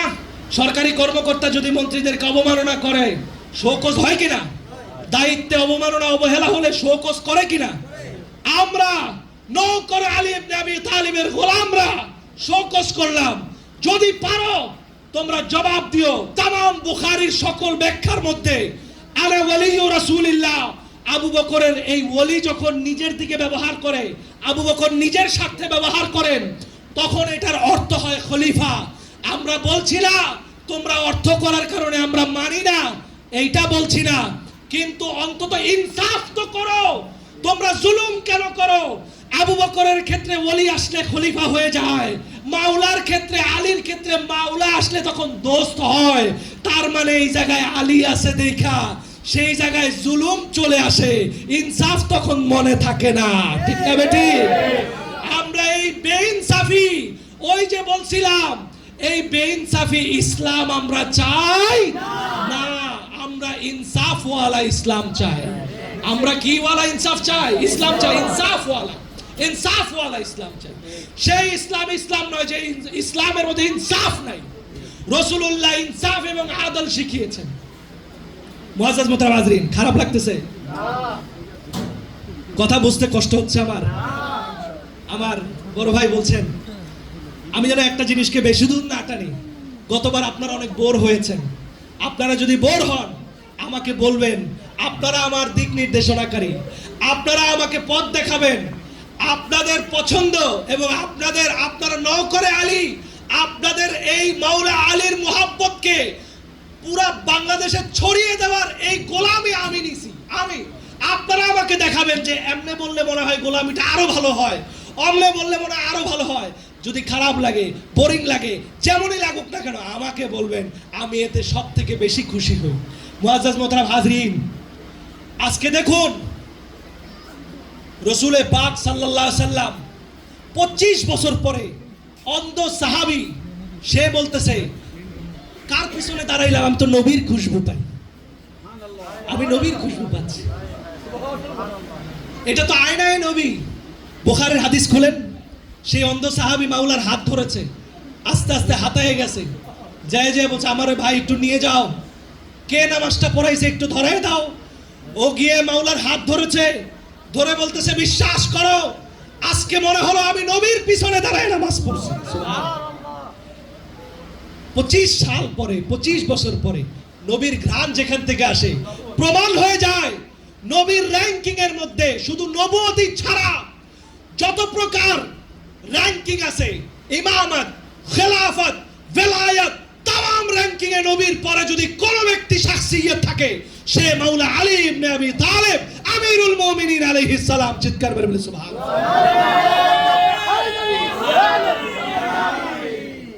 মুআজ্জাজ মোহতারাম হাজরিন, রাসূলুল্লাহ আমাদেরকে যদি লক্ষাধিক সাহাবায়ে কেরামের সামনে দাঁড়িয়ে তিনি যদি বলতেন, মান কুনতু মাওলা ফা আবু বকর মাওলা, মান কুনতু মাওলা ফা উমর মাওলা, আমরা মেনে নিতাম। কোরআনে বলা আছে না, মেনে নিতাম, কারণ কোরআন বলতেছে মা আতাকুমুর রাসূলু ফাখুযু, রাসূল যা দেয় তোমরা মেনে নাও। বলতেছে কে? আল্লাহ। আল্লাহ বলতেছে। তাহলে আল্লাহর রাসূল যদি দিতেন আমরা কি মানতাম না? তো রাসূলুল্লাহ আমাদেরকে আঙ্গুল দিয়ে দেখায় দিচ্ছেন, তোমাদেরকে আমি অনাথ রাখতেছি না, তোমরা গার্ডিয়ান ছাড়া না, তোমাদেরকে অনাথ রাখতেছি না, তোমরা গার্ডিয়ান পাচ্ছ। এটা এমন গার্ডিয়ান, আমার পরে আমার যত প্রকার অভাব আছে, আমার যত প্রকার জায়গাগুলো, যেই যেই জায়গায় তোমরা আমাকে তালাশ করতাম, এক কথায় আমার তৃষ্ণা তোমাদের ভিতরে যখনই লাগবে তখনই তোমরা আমার তৃষ্ণার জায়গায় আলীকে নিবা, আলীকে গ্রহণ করবা, আলীর দিক তাকাবা, আলীর পরামর্শ নিবা, আলীর পিছু পিছু চলবা, আলীর সমস্ত তরিকাকে আমি সিরাতে মুস্তাকিম করে দিচ্ছি। সহিহ হাদিসের মধ্যে বলছেন, ওয়াইন তুআম্মিরু আলিয়ান তাজিদুহু হাদিয়াম মাহদিয়া ইয়াসলুকু বিকুম ইলা সিরাতিম মুস্তাকিম। যখনই তোমরা আলীকে আমির হিসেবে নিবা, খলিফা হিসেবে নিবা, যখনই বেলায়েতের কান্ডারি হিসেবে নিবা, তখনই তাকে তোমরা সিরাতে মুস্তাকিম হিসেবে পেয়ে যাবা। চিৎকার বলে সুবহানাল্লাহ। আমার কথা হচ্ছে, আলীকে যদি রাসূলুল্লাহ সাল্লাল্লাহু আলাইহি ওয়াসাল্লাম আমাদের জন্য রেখে যান, আমাদের গ্রহণ করতে সমস্যা কোথায়? দুইটা জায়গা থেকে আপনাদেরকে এখন বুঝাবো গ্রহণ করতে বাধাটা কোথায়। আমাদের এই জায়গাটা মানুষের সামনে ওপেন না করলে, সত্য ইতিহাস, কোন শিয়া মাযহাবের ইতিহাস না, ইতিহাস আহলুস সুন্নাহ ওয়াল জামায়াতের যারা আমাদেরকে তহমত লাগায়, যারা আমাদেরকে খারাপ বলতে চায়, যারা আমাদেরকে মানুষের সামনে খারাপ প্রেজেন্ট করে, মূলত আমাদেরকে বদনাম করার উদ্দেশ্য না, আমাদেরকে শিল্ড হিসেবে ব্যবহার করে আলী আলাইহিস সালামকে গোপন করা তাদের উদ্দেশ্য, ইমামকে গোপন করা উদ্দেশ্য, মানুষ যেন ইমাম না পায়। আমরা তো চিট, আমরা তো ধুলো, আমরা কিছুই না, আমরা মাওলার গোলাম। আমাদেরকে ব্যবহার করে তো কারো উপকার বা কারো কোনো ফায়দা থাকার কথা না, তাহলে আমাদেরকে কেন ব্যবহার করে? মাওলার নওকরদেরকে ব্যবহার না করলে মাওলার আজমতকে কখনো ঢেকে রাখা যাবে, এই জন্য আমাদেরকে ব্যবহার করে। মাওলার আজমত দোনো দিকে, শত্রু যারা তারাও গোপন করছে, বন্ধু যারা তারাও গোপন করছে। মাওলার আজমত যদি সবাই প্রকাশ করত, তাহলে কোরআন এবং হাদিসের আয়াতে আয়াতে মুফাসসিরগণ বাধ্য হয়ে যেত, মুহাদ্দিসগণ বাধ্য হয়ে যেত এই প্রত্যেকটা রওয়ায়াতকে মশহুর, সহিহ এবং মুতাওয়াতির রওয়ায়াত বলতে বাধ্য হয়ে যেত। যারা বন্ধু তারা গোপন করছে কেন, আপনাদের প্রশ্ন আসতে পারে। বন্ধুরা তামাম নির্যাতনের শিকার হয়েছে, কেউ তাদের পরিবার বাঁচাইতে গোপন করছে, বাধ্য হয়েছে, কেউ জীবন বাঁচাইতে গোপন করছে। কোন বন্ধু বনবাসে চলে গেছে, না খেয়ে মারা গেছে, বাধ্য হয়েছে গোপন করতে, কার কাছে প্রকাশ করবে? আর শত্রুরা তো শত্রুতার জন্য গোপন করেই গেছে। প্রিয় হাজরিন, একটু দুইটা জায়গায় তাকান। যখনই আমরা বলি মান কুনতু মাওলা ফাহাজা আলিউন মাওলা, দুইটা চ্যালেঞ্জ আসে। একটা চ্যালেঞ্জ হচ্ছে সবাইকে শোনানো হয় যে এই জায়গার মধ্যে কোনো আমল নাই, আছে মোহাব্বত। আছে কি? মোহাব্বত। মোহাব্বত এটা দিলের মধ্যে থাকলে হবে, এটা আমলের বিষয়, এটা বারবার বারবার বলার কিছু নাই। এটা মোহাব্বত, এটা আমলের কোনো কিছু না। বলা হয় কি যে যদি বলো, এই কারণেই বলো যে মাওলা মানে দোস্ত মুহিব্বি, মাওলা মানে খলিফা না। তো খলিফা না এটা এই জন্য বলবা যে খলিফা হলে প্রথম খলিফার বদনাম হয়, দ্বিতীয় খলিফার বদনাম হয়, তৃতীয় খলিফার বদনাম হয়। আমি আপনাদেরকে পরিষ্কার বলি, রাসূলুল্লাহর বাণী যদি পৌঁছানোর জন্য গর্দান চলে যায়, আমার বদনাম দেখার টাইম নাই, আমার কারো সম্মান দেখার টাইম নাই। আমি যদি ইমানদার হই, আমার পৃথিবীর কোনো কিছু দেখার টাইম নাই। রাসূলুল্লাহর বাণী পৌঁছে দেওয়া এবং প্রত্যেক ইমানদারের গ্রহণ করা জানের বিনিময় হইলেও সেটা ফরজ। কি হবে কি হবে না বলুন? সাহাবায়ে কেরাম নিজেদেরকে জলিলুল কদর পর্যায়ে নেওয়ার জন্য বেলাল বালুর উপরে নিজের গা ঝলসাইছে, কিন্তু রাসূলুল্লাহর কথা কোনোদিন ছাড়ে নাই। এমনি এমনি হযরতে খাব্বাব নিজের মাথার চামড়া ছিলে ফেলেছে, রাসূলুল্লাহর কথা ছাড়ে নাই। এমনি এমনি হযরতে আবু যার সব ছেড়ে দিয়ে বনবাসে চলে গেছে, রাসূলুল্লাহর কথা ছেড়ে নাই। কি এমনি এমনি হযরতে মিকদাদ, হযরতে আম্মার, হযরতে ইয়াসির, কেউ রাসূলুল্লাহর কথা কলিজার থেকে ছাড়ে নাই। জীবন দিয়ে দিয়েছেন, কেউ কেউ কষ্ট সহ্য করেছেন। এমনি এমনি না, আমরা প্রত্যেক ইচ এন্ড এভরি নওকরে আলী যারা আছি, আমাদের কারো রক্ত চক্ষু দেখার টাইম নাই। রাসূলুল্লাহ যা বলেছেন সেটা আমরা আজও পৌঁছাবো, কালও পৌঁছাবো, পরশু পৌঁছাবো, পৌঁছাতে থাকবো। আমি চলে যাব, আমার সন্তান পৌঁছাবে, আমার সন্তান চলে যাবে, তার সন্তান পৌঁছাবে, তার সন্তান থাকবে না। একজন নওকর আলী পৃথিবীতে যতদিন জিন্দা থাকবে, একজন আলীর গোলাম যতদিন জিন্দা থাকবে, ততদিন হক কথা মানুষের কাছে পৌঁছাতেই থাকবে। পৃথিবীর কোনো শক্তি নাই তাকে বাধা দিতে পারে। প্রমাণ লাকাদ সাদ্দাকা আলাইহিম ইবলিসু যান্নাহু ফাত্তাবাউহু ইল্লা ফারিকাম মিনাল মুমিনিন। ইবলিস সবার কাছে তার ধারণা সত্য প্রমাণ করতে পারলেও মুমিন যারা, তাদের কাছে কখনো সত্য প্রমাণ করতে পারবে না। আর মুমিন সেই যার মধ্যে হব্বে আলী আছে, যার মধ্যে হব্বে আলী আছে, যার মধ্যে ইতাআতে আলী আছে, যার মধ্যে গোলামানে আলী আছে, সে ছাড়া কখনো কোনো সময় মুমিন কল্পনা করা চলে কখনোই না। এবার আসেন রাসূলুল্লাহ সাল্লাল্লাহু আলাইহি সাল্লাম, খুব সংক্ষেপে বুঝিয়ে দেই।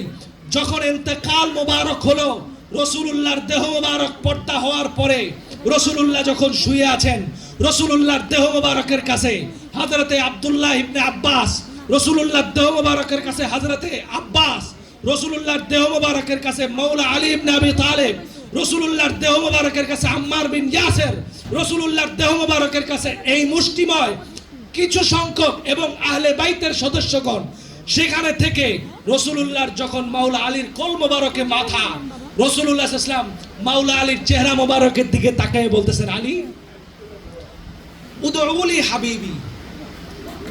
হযরতে রাসূলুল্লাহ বলছেন, মাওলা আলী চিন্তিত, আমার রাসূল বিদায় নেবেন, আমি আলী কার কাছে যাব? রাসূলুল্লাহ একবার বলছেন উদউলি হাবিবি, আমার হাবিবকে ডাকো। আল্লাহ বলছেন রাসূল আমার হাবিব, রাসূল বলছেন আলী আমার হাবিব। আল্লাহ বলছেন রাসূল আমার হাবিব, আর রাসূল বলছেন আলী আমার হাবিব।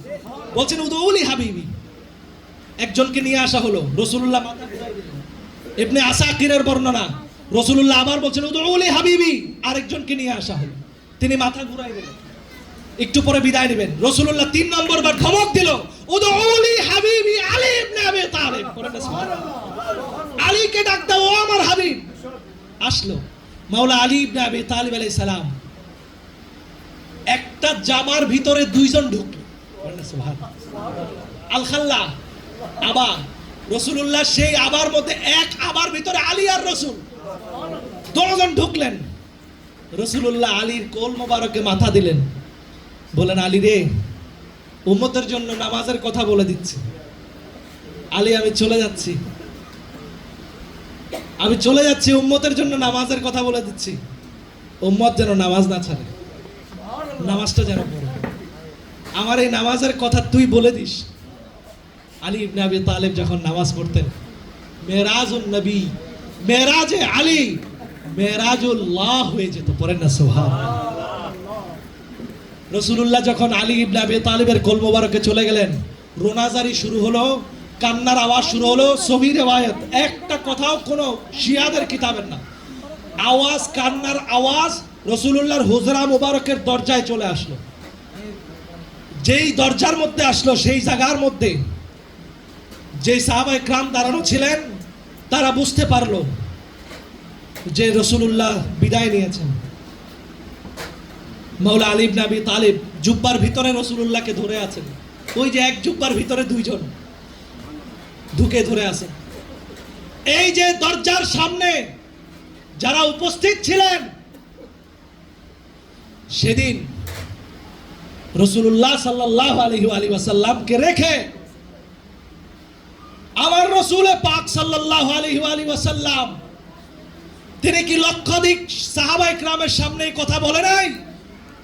তোমাদের থেকে আমি হলফ নিচ্ছি, আন-নবী আউলা বিল মুমিনিনা মিন আনফুসিহিম, তোমাদের জান যদি আমি এখন বলি, এখন যদি বলি এই তুমি এখানেই মরে যাবে, তোমরা মরতে বাধ্য, তোমার জান আমার কদমে দিতে বাধ্য, ওইটার নাম মুমিন, ওইটার নাম ঈমান। এই কথা কি আমি বলি নাই? রাসূলুল্লাহ হলফ নিয়েছেন মান কুনতু মাওলা বলার আগে। রাসূলুল্লাহর এই হলফে সমস্ত সাহাবায়ে کرام কি সেদিন বলেছিলেন রাসূলকে যে হ দোস্ত, আপনার কথায় আমরা রাজি? এই দোস্ত সেদিন কি বলেছিলেন? কোন সময় কোন দোস্তের কথায় জীবন দেওয়া জায়েজ আছে? কোথাও নাই। রাসূল কোন দোস্তের কথায় জীবন দেওয়া জায়েজ নাই। রাসূলুল্লাহ সরদার ও মুনিব মাওলা, আপনি খলিফা হন, আপনার মাওলা আলী, আপনি সিদ্দিক হন, আপনার মাওলা সিদ্দিকুল আকবর মাওলা আলী, আপনি ফারুক হন, আপনার মাওলা ফারুক আজম মাওলা আলী, আপনি যত বড় মাপের ব্যক্তিত্ব হন না কেন, ইচ এন্ড এভরি পার্সনের মাওলা হচ্ছেন আমার মাওলা আলী ইবনে আবি তালিব আলাইহিস সালাম। যার যার মাওলা আমার রাসূল পাক, তার তার মাওলা ইমাম, হাকিম এবং খলিফা এবং ওলি হচ্ছেন আমার মাওলা আলী ইবনে আবি তালিব আলাইহিস সালাম। রাসূলুল্লাহ সাল্লাল্লাহু আলাইহি ওয়াসাল্লাম কি কথা বলে নাই? কিভাবে, কোন আন্দাজে সেই দিন এই সাহাবায়ে کرام গুলো রাসূলুল্লাহ সামনে শুয়ে আছেন, মেধার মধ্যে আসে কি করে, মেধার মধ্যে কি করে আসে আপনার কন্যা, আপনার পিতা, আমি কোনো জাস্টিস করছি না, আমি কোনো বিচার করছি না, আমি প্রশ্ন ছুড়ে দিচ্ছি, এটা আমার অধিকার, আমার ইসলাম আমাকে দিয়েছে, আমি প্রশ্ন আমার জন্য করছি না, আমি প্রশ্ন করছি রাসূলুল্লাহর জন্য। রাসূলুল্লাহ থাকতে কারা গেল, আমি রাসূলুল্লাহর জন্য প্রশ্ন করছি, আমি মাওলা আলীর জন্য প্রশ্ন করছি, আমি দুনিয়ার কোনো খায়েশের জন্য, কোন সাধারণ স্বার্থের জন্য প্রশ্ন করছি না, আমি প্রশ্ন করছি সেই মুনিব সাইয়্যিদ মাওলা রাসূলুল্লাহ এবং আলী ইবনে আবি তালিবের জন্য। আমি প্রশ্ন করার অধিকার রাখি, কেননা আমি তাদের উপরে ঈমান এনেছি, আমি তাদের উপরে মাওলাইয়্যত স্বীকার করেছি, আমি প্রশ্ন করতে পারি। যখন রাসূলুল্লাহ সামনে, কোন চিন্তায়, কোন উম্মতের চিন্তায়, কোন দাঙ্গার চিন্তা তোমাদেরকে ধরলো যে তোমরা রাসূলুল্লাহকে রেখে তোমরা সকিফায় চলে গেলে, তোমরা আমির নির্বাচনের জন্য, তোমরা ইশারা এবং তোমরা আমির নির্বাচনের জন্য, ফয়সালার জন্য তোমরা নিজেরা নিজেরা দল নির্ধারণ করে তোমরা নিজেরা আমির নির্বাচিত করলে? আল্লাহ কি কোরআনে বলে নাই মা কানা লাহুমুল খিয়ারাতু, আমার হুকুম ছাড়া কাউকে ইচ্ছাধীন শক্তি দেওয়া হয় নাই, নিজেরা খলিফা হবা, নিজেরা আমির নিযুক্ত হবা, এটা কাউকে দেওয়া হয় নাই। এটা একমাত্র ওয়াল্লাহু ইখতারু মা ইয়াশা, আমার একমাত্র ইখতিয়ার, আমি যাকে ইচ্ছা তাকে আমার পরবর্তী খলিফা বানাবো, যাকে ইচ্ছা তাকে আমি হুকুম দিয়ে ওলি বানাবো, এটা অন্য কেউ বানাতে পারবে না। মুআজ্জাজ মোহতারাম হাজরিন, সেই জায়গার সাকিফার মধ্যে দ্বন্দ্ব হয়েছে, আপনারা তারিখে তাবারি খুলুন, বড় করব না, সেখানে ঝগড়া হয়েছে, দ্বন্দ্ব হয়েছে, ফাসাদ হয়েছে, একজন সাহাবীকে সেখানে শহীদ হতে হয়েছে, তারপরেও তিনি মাওলার দামান ছাড়ে নাই, তাকে বাধ্য করা হয়েছে। মদিনার ওয়ালি গলিতে হেঁটে হেঁটে যাকে সামনে পাওয়া হয়েছে, বায়াত দেওয়া হয়েছে জোর করে। মানুষ বুঝতে পারে না যে এটা কি হচ্ছে, মানুষ জানেও না রাসূলুল্লাহ বিদায় নিয়েছে। সামনে তুমি পড়েছো, আসো বায়াত নাও, বলো আবু বকর মাওলা, বলো আবু বকর খলিফা, আসো বায়াত নাও। কেমনে খলিফা? হযরতে ওমরের কওল, তিনি বলেছেন খলিফা, আচ্ছা ঠিক আছে, ধরে বায়াত নেওয়া হয়েছে। তখন তিনি জানতে পারছে হায় হায় রাসূলুল্লাহ বিদায় নিয়েছেন। এটা পর্যন্ত বলে নাই যে রাসূলুল্লাহ বিদায় নিয়েছেন, তুমি আমার কাছে বায়াত নাও। যেই বায়াতের আগে রাসূলুল্লাহর ওয়াফাতের সংবাদ আসে না, এটা কোন বায়াত আমার বুঝে আসে না, এটা কোন বেলায়েত আমার বুঝে আসে না। যেই বেলায়েতের তহমত আমাদের উপরে চাপিয়ে দেওয়া হয় যাতে করে আমরা মাওলার বেলায়েতের কথা না বলি, এই জুলুম আমরা কোনোদিন মেনে নেব না, কোনোদিন আমরা এটা মেনে নিব না। আমরা এই জুলুম, এই অপবাদ, এই অন্যায় আমাদের কাঁধে মানুষের চোখে ধুলার মতো আমরা আর বসে থাকবো না, আমরা এটা বলবোই। কি রাজি আছেন আপনারা? হক কথা বলতে হবে কিনা বলুন, হাত তুলে দেখাও, হক কথা বলতে হবে কিনা। নারায়ে তাকবীর, নারায়ে রিসালাত, নারায়ে হায়দারি। হায় হায় হায়, ওইখানে সাকিফায় দাঙ্গা ফাসাদ, মানুষ মরে, আর এইখানে গাদিরে, ওইখানে হযরতে আবু বকরের হাত উঁচু করে হযরতে ওমর ইবনুল খাত্তাব, আর এই জায়গায় গাদিরের মধ্যে, সাকিফার মধ্যে সর্বোচ্চ সকল রিওয়ায়াত বিবেচনা করলে 300 জন। কয়জন? 300 জন সর্বোচ্চ, কিন্তু এটাও দুর্বল, 70 জন 80 জন এটা ম্যাক্সিমাম রিওয়ায়াত। আর এদিকে গাদিরের মধ্যে একজন, দুইজন, হাজার নয়, লক্ষাধিক পার হয়ে গিয়েছে সাহাবা ইকরামের সংখ্যা, পড়েন না সুবহানাল্লাহ।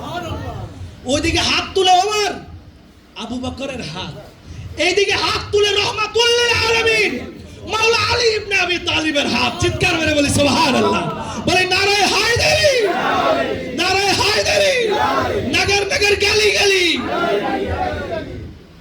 আপনার মাইন্ডকে জিজ্ঞাসা করেন, যেই হাত রাসূলুল্লাহর দাস্তে মোবারকে উঠে, ওই হাতের খেলাফত, ওই হাতের বেলায়েতে আজকে সত্যিকার অর্থে যারা আবু বকরের কথা বলে আমাদেরকে তহমত দেয়, সেদিন সেই আবু বকর নিজে খলিফা হওয়ার আগে তিনি বলেছিলেন, বাখিন বাখিন হানি আল্লাকা ইয়া আমির আল মুমিনিন।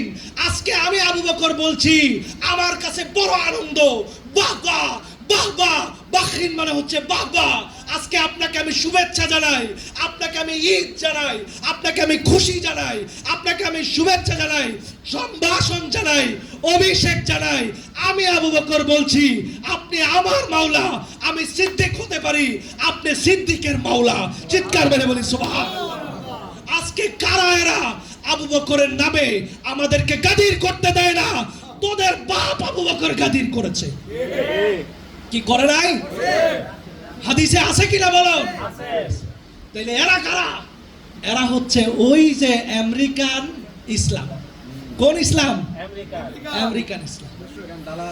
এরা শয়তানের চামুন্ডা, শয়তানের অনুসারী, এরা আহলে বাইতের দুশমন, এরা রাসূলুল্লাহর দুশমন।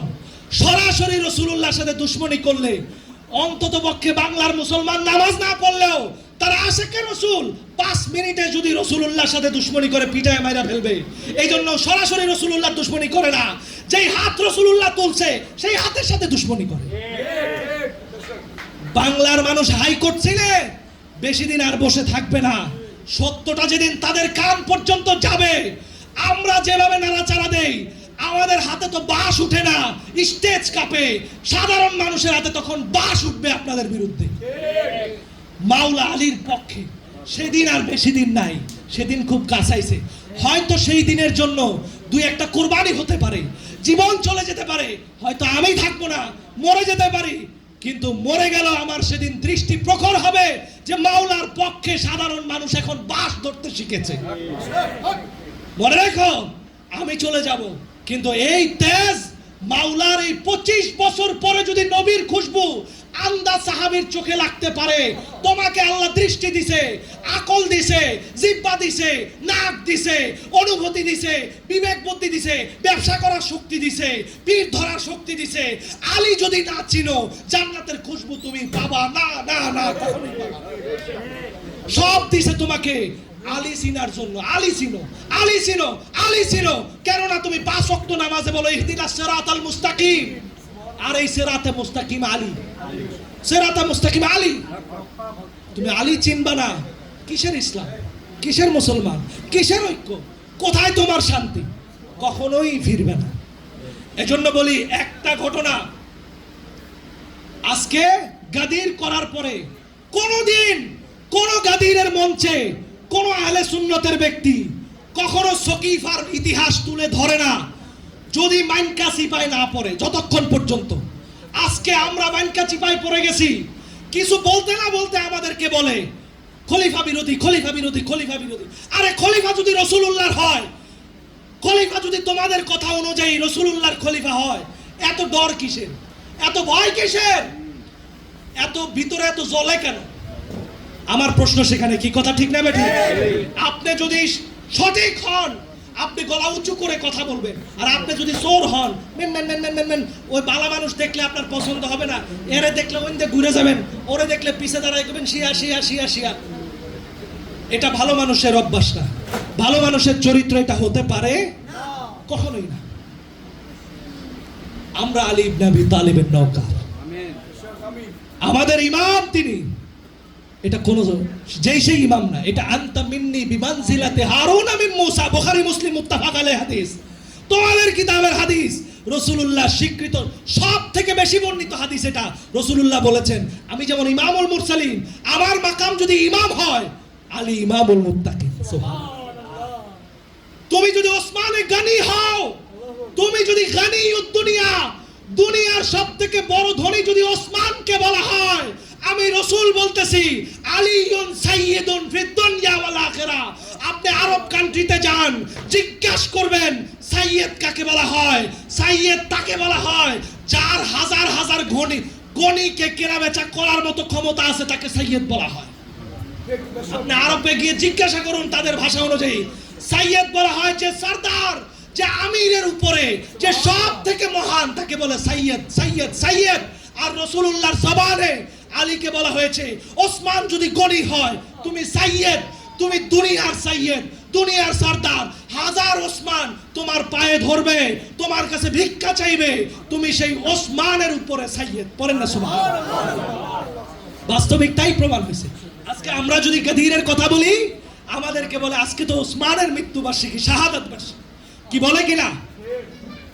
সেই ওসমান জিন নুরাইন রাদিয়াল্লাহু তাআলা আনহু, তিনি যখন কিনা বেঈমানের শিকার হন, যখন তার বিরুদ্ধে বিদ্রোহ হয়, এই ওসমান জিন নুরাইন কার কাছে ধর্ণা দিয়েছিলেন, আকুতি মিনতি কার কাছে করেছিলেন? তামাম তাফসীর, তামাম ইতিহাস খুলে দেখুন, সব জায়গায় লেখা আছে। কুতুবে আহলে সুন্নাত ওয়াল জামাত খুলে দেখুন। সর্বপ্রথম ধর্ণা দিয়েছিল আলী আমাকে বাঁচান, মাওলা আলীর কাছে, যে আপনি একটু তাদেরকে বোঝান, আপনি তাদেরকে আটকান। আজকে আমাদেরকে বলা হয় যে আলীর গাদির মানে ওসমানের ভৎসনা।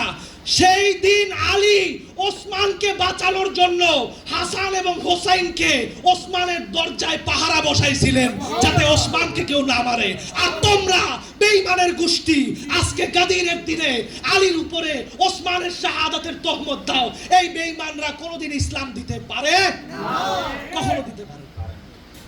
তামাম ইতিহাস খুলুন, সেদিন ওসমানের দরজায় পাহারা আলী পাঠিয়েছিলেন হাসান এবং হোসেন, জান্নাতের সরদারদেরকে, যাও আমার হুকুম, তোমরা সেখানে পাহারা দাও। মাওলা আলী আজকের দিন পর্যন্ত দেখেছে, তিনি জানে যে আমার নামে তহমত দেওয়া হবে, আমার নামে মিথ্যা কথা বলা হবে, আমার গোলামদেরকে বিভ্রান্ত করা হবে। সেই জন্য সেদিন বেহেশতের যুবকদের সরদারদেরকে, যেই বেহেশতে ওসমান গনি যাওয়ার চিন্তা করে, সেই জায়গার সরদারকে বলেছে তার দরজা পাহারা দাও। এইটার নাম হলো আলী, এইটার নাম আলী। আমরা কাউকে তহমত দেই না, আমরা বলি আমাকে মাইক দিয়ে যাও, কিন্তু আমার আলীকে মেনে যাও, আমার আলীকে মেনে যাও, আমার জান নিয়ে নাও, আলীকে মেনে যাও। আমরা জান কোরবান করতে প্রস্তুত। আলীর বেলায়েতকে প্রতিষ্ঠা করতে হলে সব কোরবান দিতে আমরা প্রস্তুত আছি না? হাত তুলে দেখা।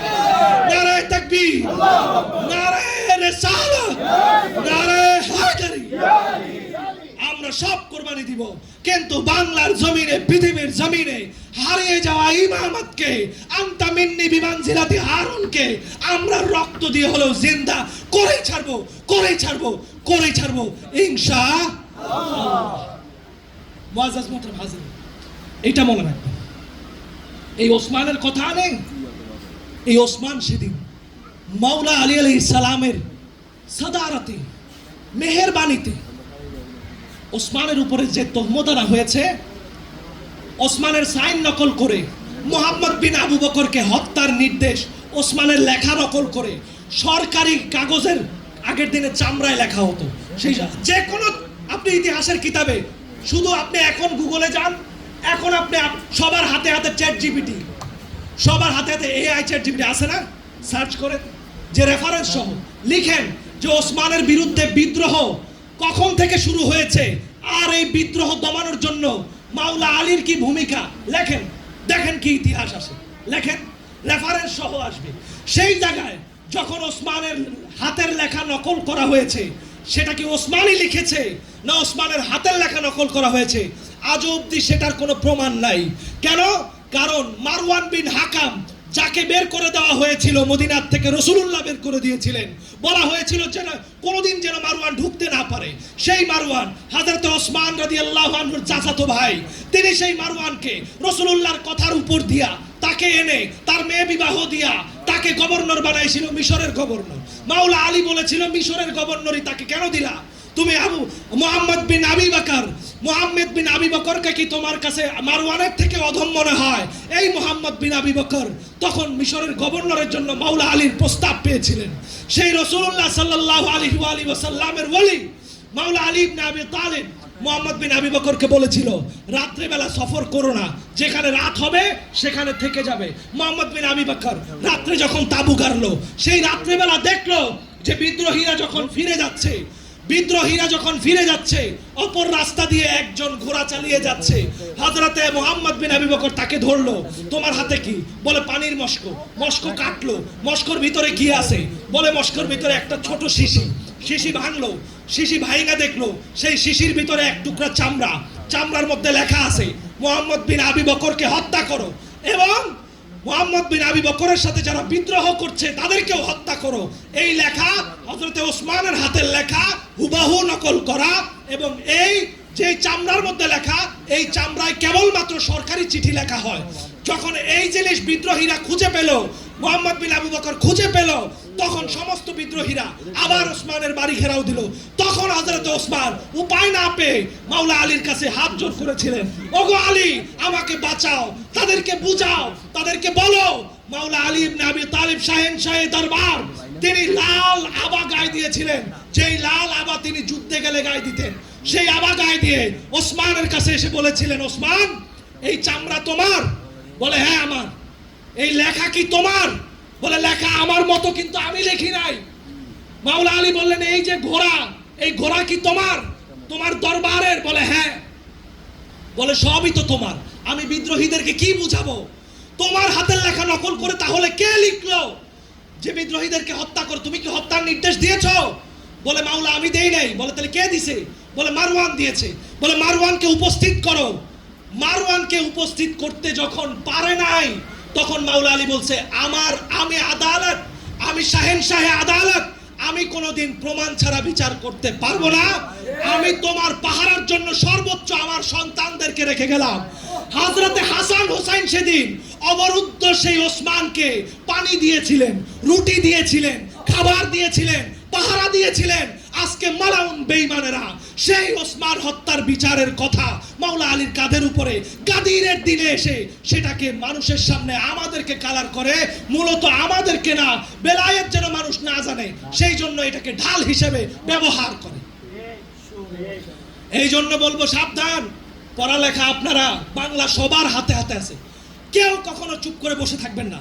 সময় আছে, একটু মোবাইলে সার্চ করেন, ইতিহাস পড়েন, আলে হাদিস বলেন, সালাফি বলেন, খারিজি বলেন, সবাই যে ইতিহাস মানতে বাধ্য সেই ইতিহাস সুন্নিদের কিতাবে আছে। আমরা পড়ি না দেখে আমাদেরকে গোপন করা হয়। মুআজ্জাজ মোতারাজ এরকম যদি বলতে থাকি, রাত চলে যাবে, একদম ফজর হয়ে যাবে, ইতিহাস যদি আমি একটা একটা করে শুরু করি। কিন্তু আপনাদের, আমার যদিও বা সুর নাই, আমার ওইভাবে লেকচার দেওয়ার মতো ওরকম আপনাদেরকে খুশি করার মতো ওরকম ক্ষমতাও নাই। আমি অবাক হই, আমার এই যে ভাই বড় কষ্ট করে আয়োজন করে, আমার এই যে জাহিদ ভাই, আমাদের মামার এই জায়গাগুলোকে আল্লাহ তাআলা কবুল করুক, সবাই পড়ে আমিন। মাওলা আলী ইবনে আবি তালেবের স্যান্ডেল মোবারকের উসিলায় পড়ুন না আমিন। আমরা চাই ওনাদেরকে আল্লাহ আরো হায়াত দেন, পড়েন না আমিন। আমরা চাই ওনাদের এই নওকরি, এই গোলামি, এই যেন এই মাওলার দরবারের এই চাকরামি, যেন এটার ওসিলা আমাদের আর কোনো কিছু দরকার নেই। আমাদেরকে হাসরের ময়দানে ধরলে ওই ব্যাঙ যেমন ইব্রাহিমের পক্ষে পেশাব করতে গেছে, আমরা বলবো আমাদের কিচ্ছু নাই, আমরা মাওলার পক্ষে একটু চিল্লাইতে গেছি, আল্লাহ মাফ করো আমিন। আর যেই মাওলার এলান আল্লাহ রাসূলকে দিয়েছেন, বাল্লিগ মা উনজিলা ইলাইক, আমাদের বিশ্বাস আল্লাহ সেদিন সেই মাওলার জন্য আমাদেরকে মাফ করবে। আর মাওলা সেদিন মান কুনতু মাওলা ফাহাজ আলিউন মাওলা, নবী যদি আমাদের শাফায়াতের জন্য সেদিন দাঁড়িয়ে যায়, মান জাল্লাযী ইয়াশফাউ ইনদাহু, এই কোরআনের মান জাল্লাযী, সেই মান নবী যখন দাঁড়াবে, মান কুনতু মাওলা, আপনার আমার পাশে যখন নবী দাঁড়াবে, নবীর পাশে আলী দাঁড়ায় যাবে, বলে এটা আমার নওকর, ও খোদা তুমি একে মাফ করো। আল্লাহ সেদিন আমাদেরকে মাফ করবে। এই মানুষগুলা, আমাদের সামর্থ্য নাই, আমাদের এক কানা করে পয়সা, আমার পকেটে রিকশা ভাড়া নাই, আমি আসবো, কিন্তু আল্লাহ তাদেরকে সামর্থ্য দিয়েছেন, আরো দেখ, বাড়ায় দেখ। মানুষের শত শত বিঘা জমি পড়ে আছে, একদিন মাওলার কথা বলার কলিজা কুলায় না, 1 ঘন্টা কথা বলার জন্য একটা মাইক নেওয়ার কলিজা কুলায় না। আল্লাহ যতটুকু সামর্থ্য ওনাদেরকে দিয়েছেন, উজাড় করে দিয়ে, বিলীন করে দিয়ে, ওনারা যে মাওলার জন্য করছেন, মাওলার কাছে হাত তুলে আমরা বললাম, আল্লাহ মাওলার ওসিলায় তুমি এগুলোকে বুলন্দ করে দাও। সবাই আমিন বলতে হবে। মাওলার ওসিলায় এই বেলায়েতের এলান যেন বাংলাদেশের প্রত্যেকের হৃদয়ে ছড়িয়ে যায়, পরে আমিন। আর এই মাওলার নওকরদেরকে মানসিক, শারীরিক, আসমানি, জমিনি, জাহিরি, বাতিলি সমস্ত জিন শয়তান, মানুষ শয়তান, জাদু, টোনা, বান, কুফরি, বদনজর, কুলজর সব থেকে যেন মাওলার স্যান্ডেলের উসিলায় আল্লাহ যেন হেফাজত করে, সবাই বলি। আমরা দোয়া করি, আমাদের করবার কিছু নেই। ওনারা যদি এটুকু না করতেন, মাওলার গোলামি ভিতরে রেখে রেখে ধুকে ধুকে ফেটে মরে যেতাম, বলতে পারতাম না, বলার সুযোগ করে দিছে। আমরা কিচ্ছু না, আমরা আপনাদের মাওলার নওকরের নওকর, আপনারা করেন মাওলার চাকরামি, আমি করি আপনার চাকরামি, আমি আপনার চাকরামি করব। যতদিন মাওলার সাথে আপনি তাল্লুক রাখবেন, আমার চাকরামি ততদিন আপনাদের সাথে থাকবে। আপনারা যদি মাওলা ভুলে যান, আমি মাওলা ভুলে আপনাদেরকে আমি ভুলে যাব, যখন মাওলাকে আপনারা ভুলে যাবেন। মাওলা আপনার সাথে আছে, আমি আপনার সাথে আছি। যার সাথে মাওলা আছে, সেজন্য বলছি মান কুনতু মাওলা, আমার রাসূল সেটাই বলেছেন, যার সাথে আলী আছে তার সাথে আমি আছি। সুবহানাল্লাহ, আমিন। মান আতা আলিয়ান ফাকাদ আতাআনি, মান সাব্বা আলিয়ান ফাকাদ সাব্বানি। যে আলীর ইতাআত করলো, আলীর অনুগত হলো, সে আমার অনুগত। যে আলীর অবাধ্য হলো, সে আমার অবাধ্য। স্পষ্ট সহিহ হাদিস। মুআজ্জাজ মোহতারাম হাজরিন, আজকে শুধুমাত্র এইটুকু বলবো যে ওসমান রাদিয়াল্লাহু তাআলা আনহু, তার হত্যাকে ইনকার করা, কোনোভাবে তাকে ক্রিটিসাইজ করা, আমাদের এগুলো মাওলা আলীর নওকরদের এটা সময় নেই। সময় আছে আপনার? মাওলা আলীর গোলামদের কি কারো সময় আছে ক্রিটিসাইজ করার? আমরা তো আলী আলী করতে করতে ব্যস্ত। আমরা আরেকজনের কথা, আজকের মাজমা মাহফিলের মধ্যে আলী ছাড়া কারো কথা বলাই কোনো রাইট নাই। আমরা বলতে বাধ্য হয়েছি, আমরা ফাটা বাসের সিপাই পড়ছি। মানুষ বোঝে না, মানুষ বাইরে শুই না বলে এইগুলো শিয়া শিখলে কেন বেড়ে গেছে। ওই যে বিভিন্ন ব্র্যান্ডের তেল, কেন তাদের তেল আসলে তেল না, ফল আসলে ফল না, গাছ আসলে গাছ না, পাতা আসলে পাতা না, তেল পুরাটা কেমিক্যাল, পাতা পুরাটা কাগজ, ফল পুরাটা কক্সি, তাদের গোড়া নাই, তেলের কোনো সয়াবিন নাই, আর সেই দলের কোনো ইমাম নাই। যেই দলের ইমাম নাই, সেই দলের কোনো ইসলাম না। আমাদের ইমাম মাওলা আলী ইবনে আমিরুল মুমিনিন আলী ইবনে আবি তালিব আলাইহিস সালাম। কি কথা ঠিক না ঠিক? মুআজ্জাজ আজিম, আজকে শুধু এই পর্যন্ত রাখবো। আমরা মাওলা আলী ইবনে আবি তালিবকে সেই খলিফা বলি যেই খলিফার হাত স্পষ্ট কথা রাসূল তুলেছেন। কি আমার সাথে রায় দেন, রাসূল তুলেছেন কিনা? হাদিসে আছে কিনা? খলিফা রাসূল বলেছেন কিনা? সব প্রমাণ আছে। আমরা সেটা বলি। আবু বকর, ওমর, ওসমান রাদিয়াল্লাহু তাআলা আনহুমকে খলিফা অস্বীকার করা, তাদের বদনাম করা, ক্রিটিসাইজ করা, আমাদের মেধা মস্তিষ্কে এগুলো আসারই টাইম নেই। কথা ঠিক কিনা? পরিষ্কার কিনা? একদম পরিষ্কার। আমরা গাদীর রাসূলুল্লাহর উপরে আল্লাহর দেওয়া নির্দেশ তাবলীগ পৌঁছানোর উদ্দেশ্যে, আর সেই তাবলীগ ১৬ লক্ষ সাহাবীর আদর্শ তাবলীগকে হাস্যোজ্জ্বল ভাবে বরণ করে নেওয়া, প্রমাণ করে নেওয়া, সেটাকে প্রচার প্রসার করে দেওয়া, সেই আদর্শ বাস্তবায়নে আমরা গাদীর করেছি, করব, করতে থাকবো, কিয়ামত পর্যন্ত এটার প্রসার করেই যাব। যাব কিনা বলুন? আমাদের স্পষ্ট মেসেজ, আমাদের সাথে যে থাকবে তাকে আমরা সাদর সম্ভাষণ। আমরা সবাইকে মাওলা আলীর চাকরামি করার জন্য, গোলামি করার জন্য, খিদমত করার জন্য, মাওলা আলীর ফয়েজ ভিক্ষা পাওয়ার জন্য আমরা আবেদন করব, আমরা অনুরোধ করব, আমরা আহ্বান করব। আমরা বলবো তার একই সাথে যে আপনারা জেনে বুঝে পড়ে, আপনারা ভালো করে চিন্তা করে তারপর আমাদের বিরুদ্ধে কথা বলবেন। আমরা কোনো সময় কোনো কথা পড়াশোনা না করে বলি না। পড়াশোনা না করে, রেফারেন্স না নিয়ে, হাদিস না বুঝে না জেনে কোনো কথা বলি না। জাতা কলে কিভাবে হাদিস হারিয়ে গেছে, কিভাবে ইতিহাস লুকিয়ে গেছে, সেই ইতিহাস বলতে আমাদেরকে বাধ্য করবেন না। ইতিহাস যদি বলা শুরু করি তাহলে আপনাদের অন্তরে লুকায়িত সুরসুরানি, আপনারা কিছু বলার আগে যে চুলকানি দেন, যে ফাল মারেন, সেই ফাল কিন্তু বন্ধ হয়ে যাবে। ফাল আর ফাল থাকবে না, সেটা কিন্তু নিস্তেজ মরা মাছের মতো পচে যাবে যদি ইতিহাসকে আমরা সামনে নিয়ে আসি। আমরা সেটা চাই না। মাওলার আদর্শ সেটা না। আমরা আবারও বলছি, একটা থাপ্পড় দিয়ে খুশি থাকলেও আপনি খুশি হন, কিন্তু আমার মাওলাকে একটু গ্রহণ করেন। আমার বেলায়েতে আমিরুল মুমিনিনকে গ্রহণ করেন।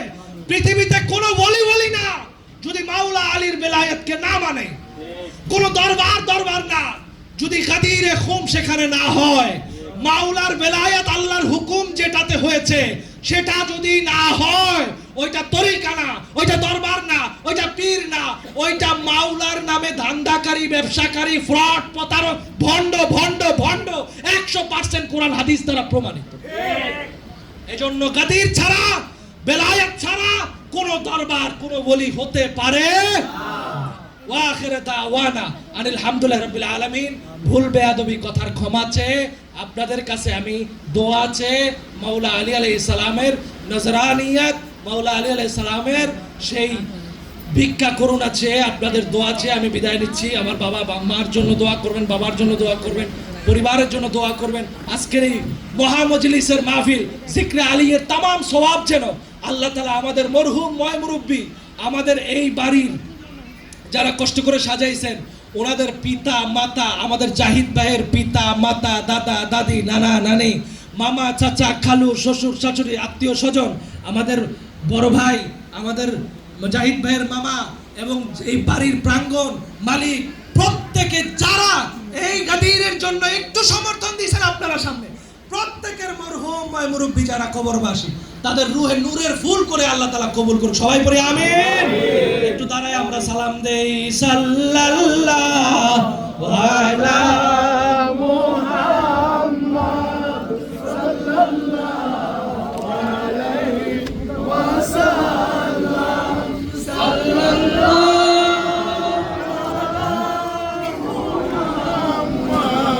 সাল্লাল্লাহু আলাইহি ওয়াসাল্লাম। ইয়া নবী সালাম আলাইকা, ইয়া রাসূল সালাম আলাইকা, ইয়া হাবিব সালাম আলাইকা, সালাওয়াতুল্লাহ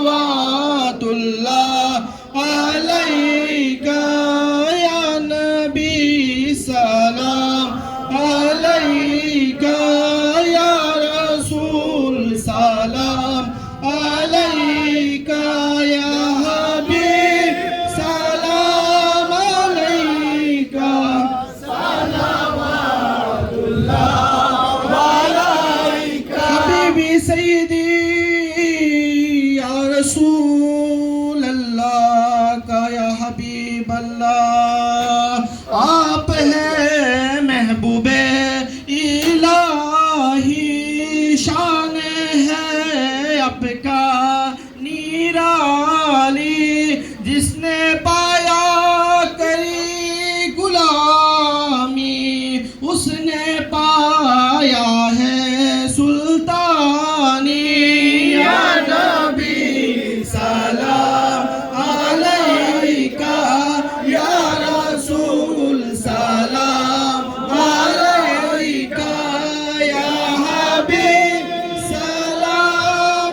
असहाब नबी और शुहदाए किराम गोले बागे रिसालत पहला को सलाम मुस्तफा जाने रहमान पहला को सलाम शमे बज में हिदायत पहला को सलाम सैयदा ज़हरा तैयबा ताहिरा जाने अहमद के राहत पहला को सलाम मुस्तफा जाने रहमान पहला को सलाम शमे बज में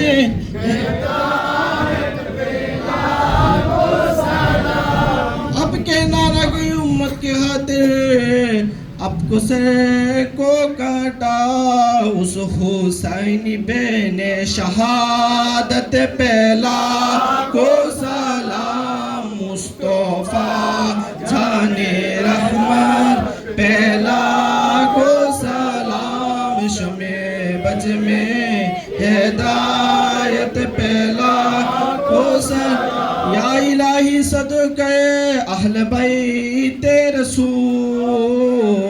रसूल है सलामी आज जाना हो कबूल मदीने के 4,000 सलाम मदीने के 4 लाखों सलाम मदीने के 4 करोड़ों सलाम मदीने के 4 बेहुद सलाम बलगल उला बिकमालिही कशफत तुजा बिजमालिही हसनत जमी वक़सौलिही सल्लु अलैहि व आलिही एक बार सूरा फातिहा पढ़ুন 3 বার কুল হু আল্লাহ 3 বার দরুদ শরীফ আউযুবিল্লাহি মিনাশ শাইতানির রাজিম এই সবাই বসেন মালিক ইয়াউমিদ্দিন ইয়াকা না'বুদু ওয়া ইয়াকা নাস্তাঈন ইহদিনাস সিরাতাল মুস্তাকিম সিরাতাল লাযিনা আন'আমতা আলাইহিম গায়রিল মাগদুবি আলাইহিম ওয়ালাদ-দাল্লিন বিসমিল্লাহির রহমানির রহিম কুল হুয়াল্লাহু আহাদ আল্লাহু সামাদ ومنك السلام وإليك يرجع السلام حينا ربنا بالسلام تباركت ربنا